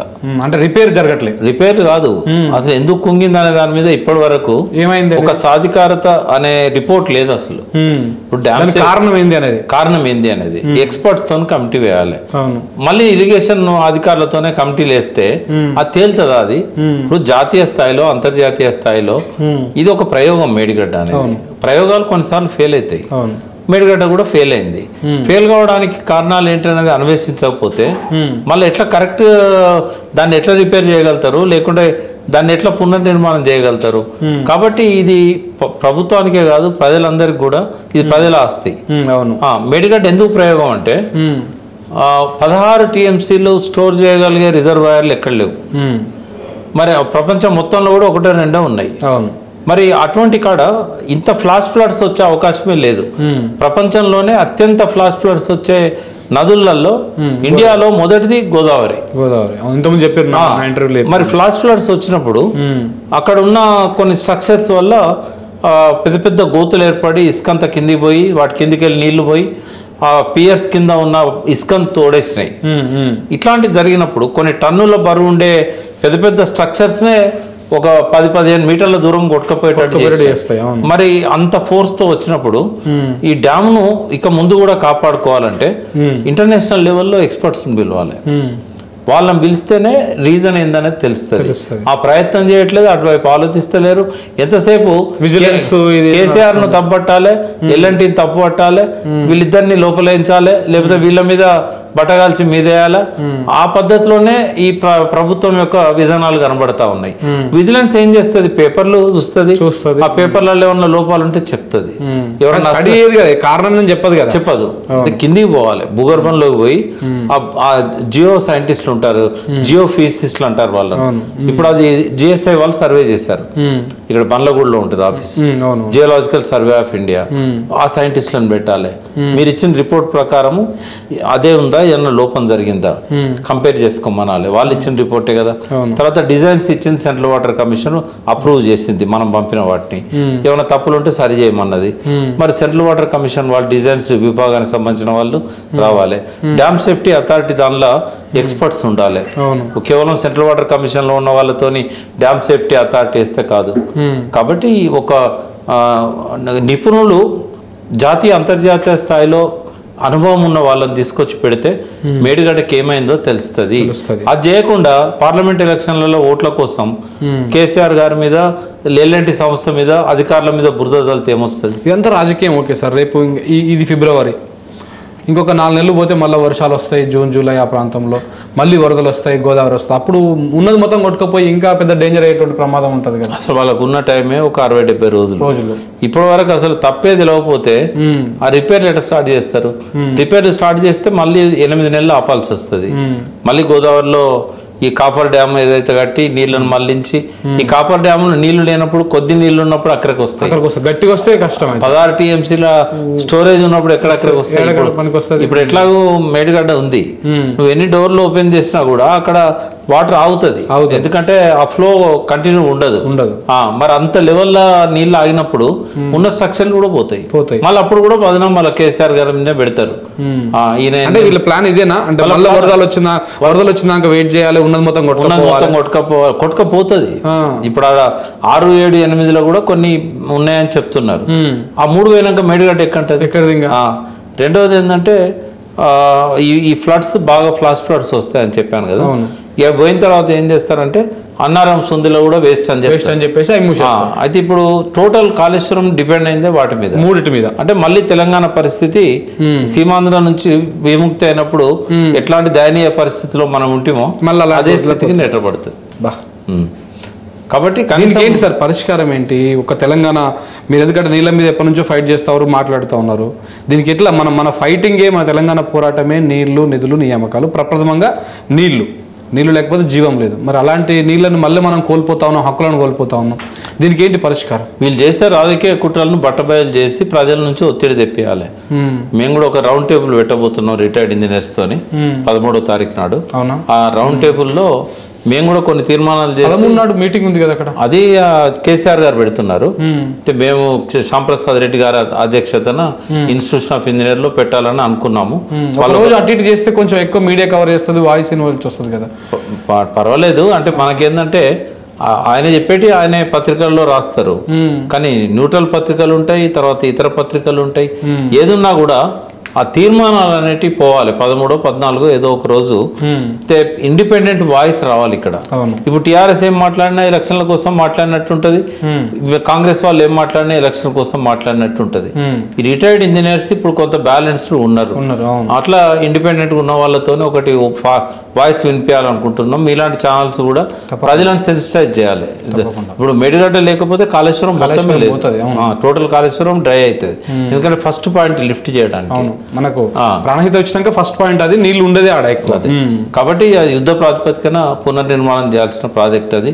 వీళ్ళు రాజకీయంగా ఒకరి మీద ఒకరు బురద చల్లుకుంటూ తెలంగాణ ప్రయోజనాలకు గండి కొడుతున్నారు. కాబట్టి ఇప్పుడు దిస్ ద టైం తెలంగాణ ప్రయోజనాలను కాపాడుకోవాలనుకున్న వాళ్ళు ఎవరైనా కూడా రాజకీయాలకు అతీతంగా ఐక్యం కావాల్సిన అవసరం ఉంది, సంఘటితం కావాలి, దాంతోపాటు వాయిస్ వినిపించాలి.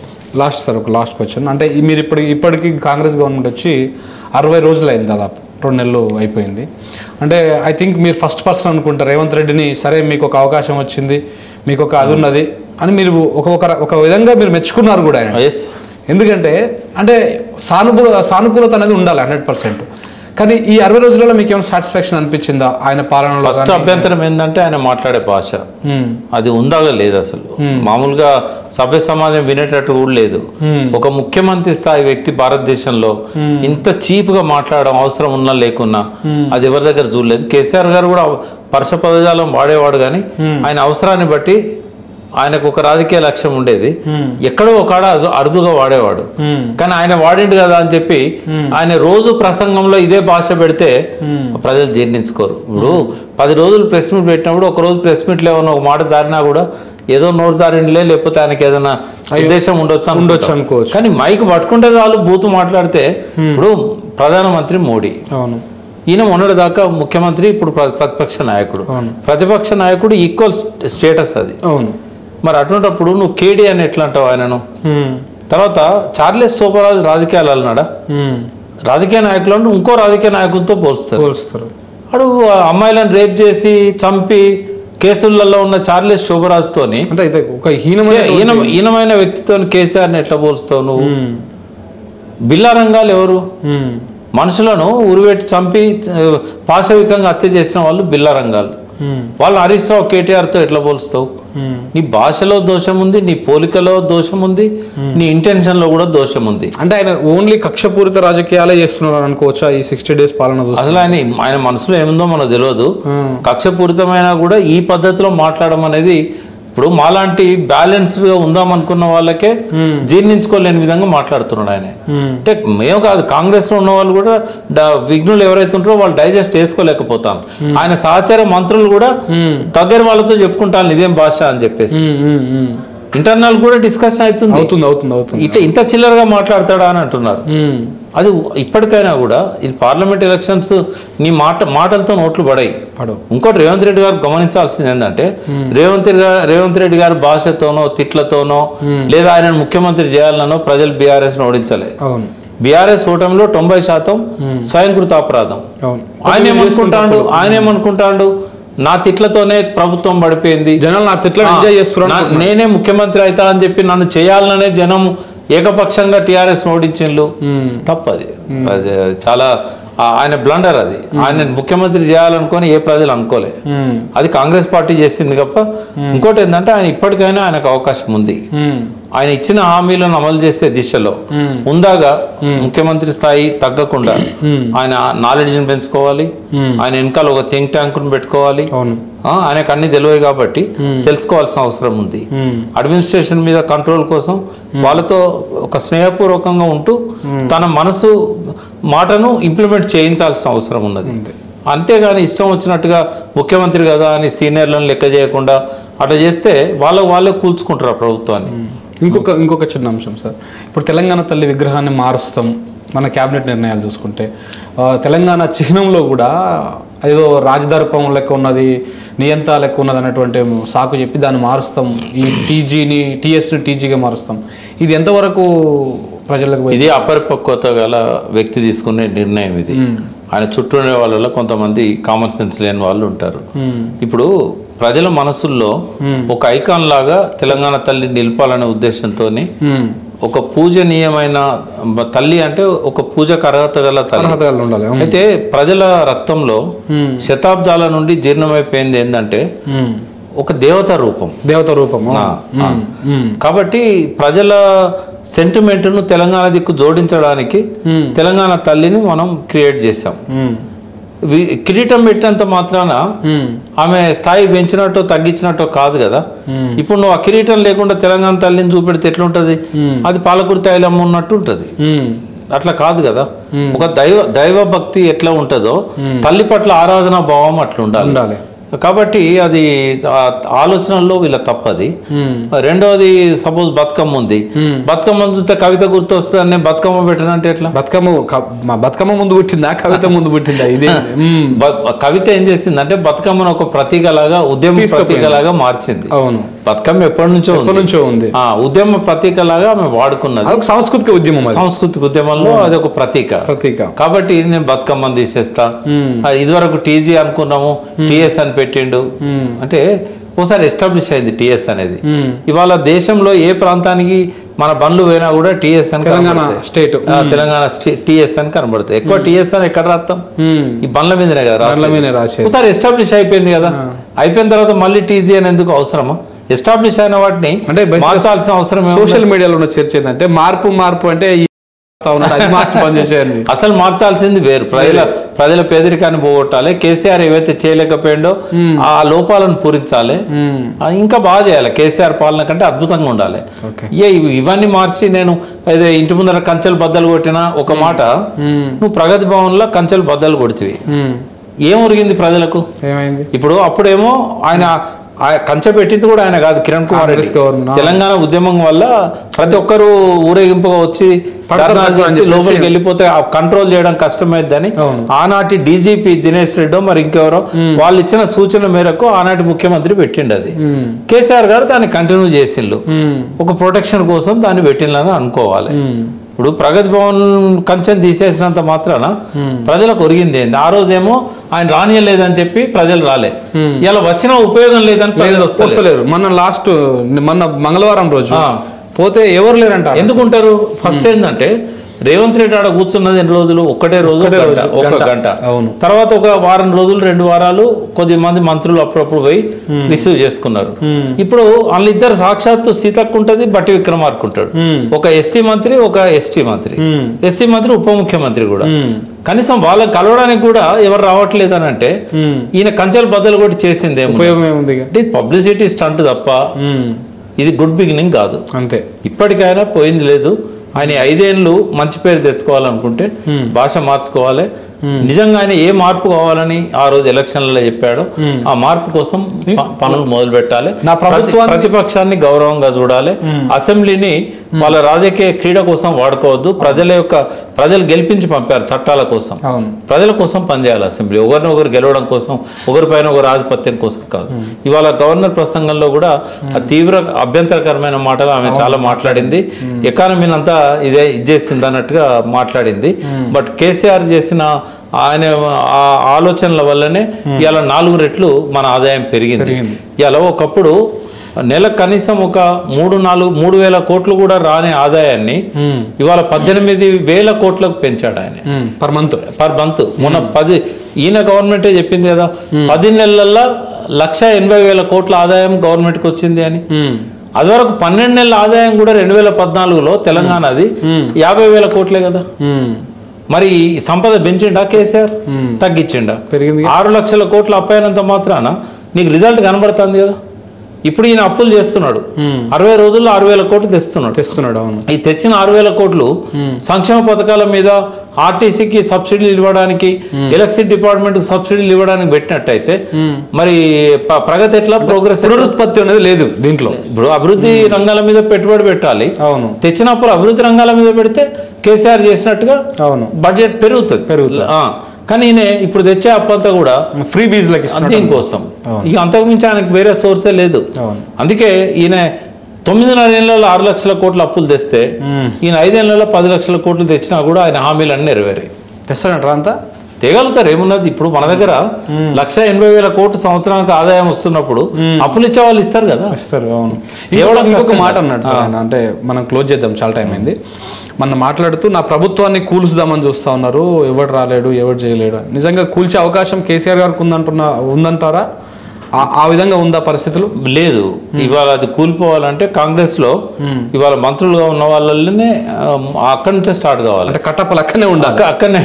ఇప్పుడు ఈ ప్రభుత్వం కూలిపోవాలంటే కాంగ్రెస్ లో ఉన్న 64 మందిలో 6 10 మందో 5 అటు మైనారిటీలో పడేసేటట్టు రావాలి బయటికి. రెండవది ఏంటంటే అవిశ్వాసం పెట్టాలి. అంటే ఈ బయటికి రావడానికి కేసీఆర్ ఏమైనా పరోక్షంగా సపోర్ట్ చేస్తాడు అనేది ఆయన ఆరోపణ. ఇప్పుడు వాళ్ళంతా గట్టిగా ఉన్నాక కేసీఆర్ ఏం చేయగలుగుతాడు?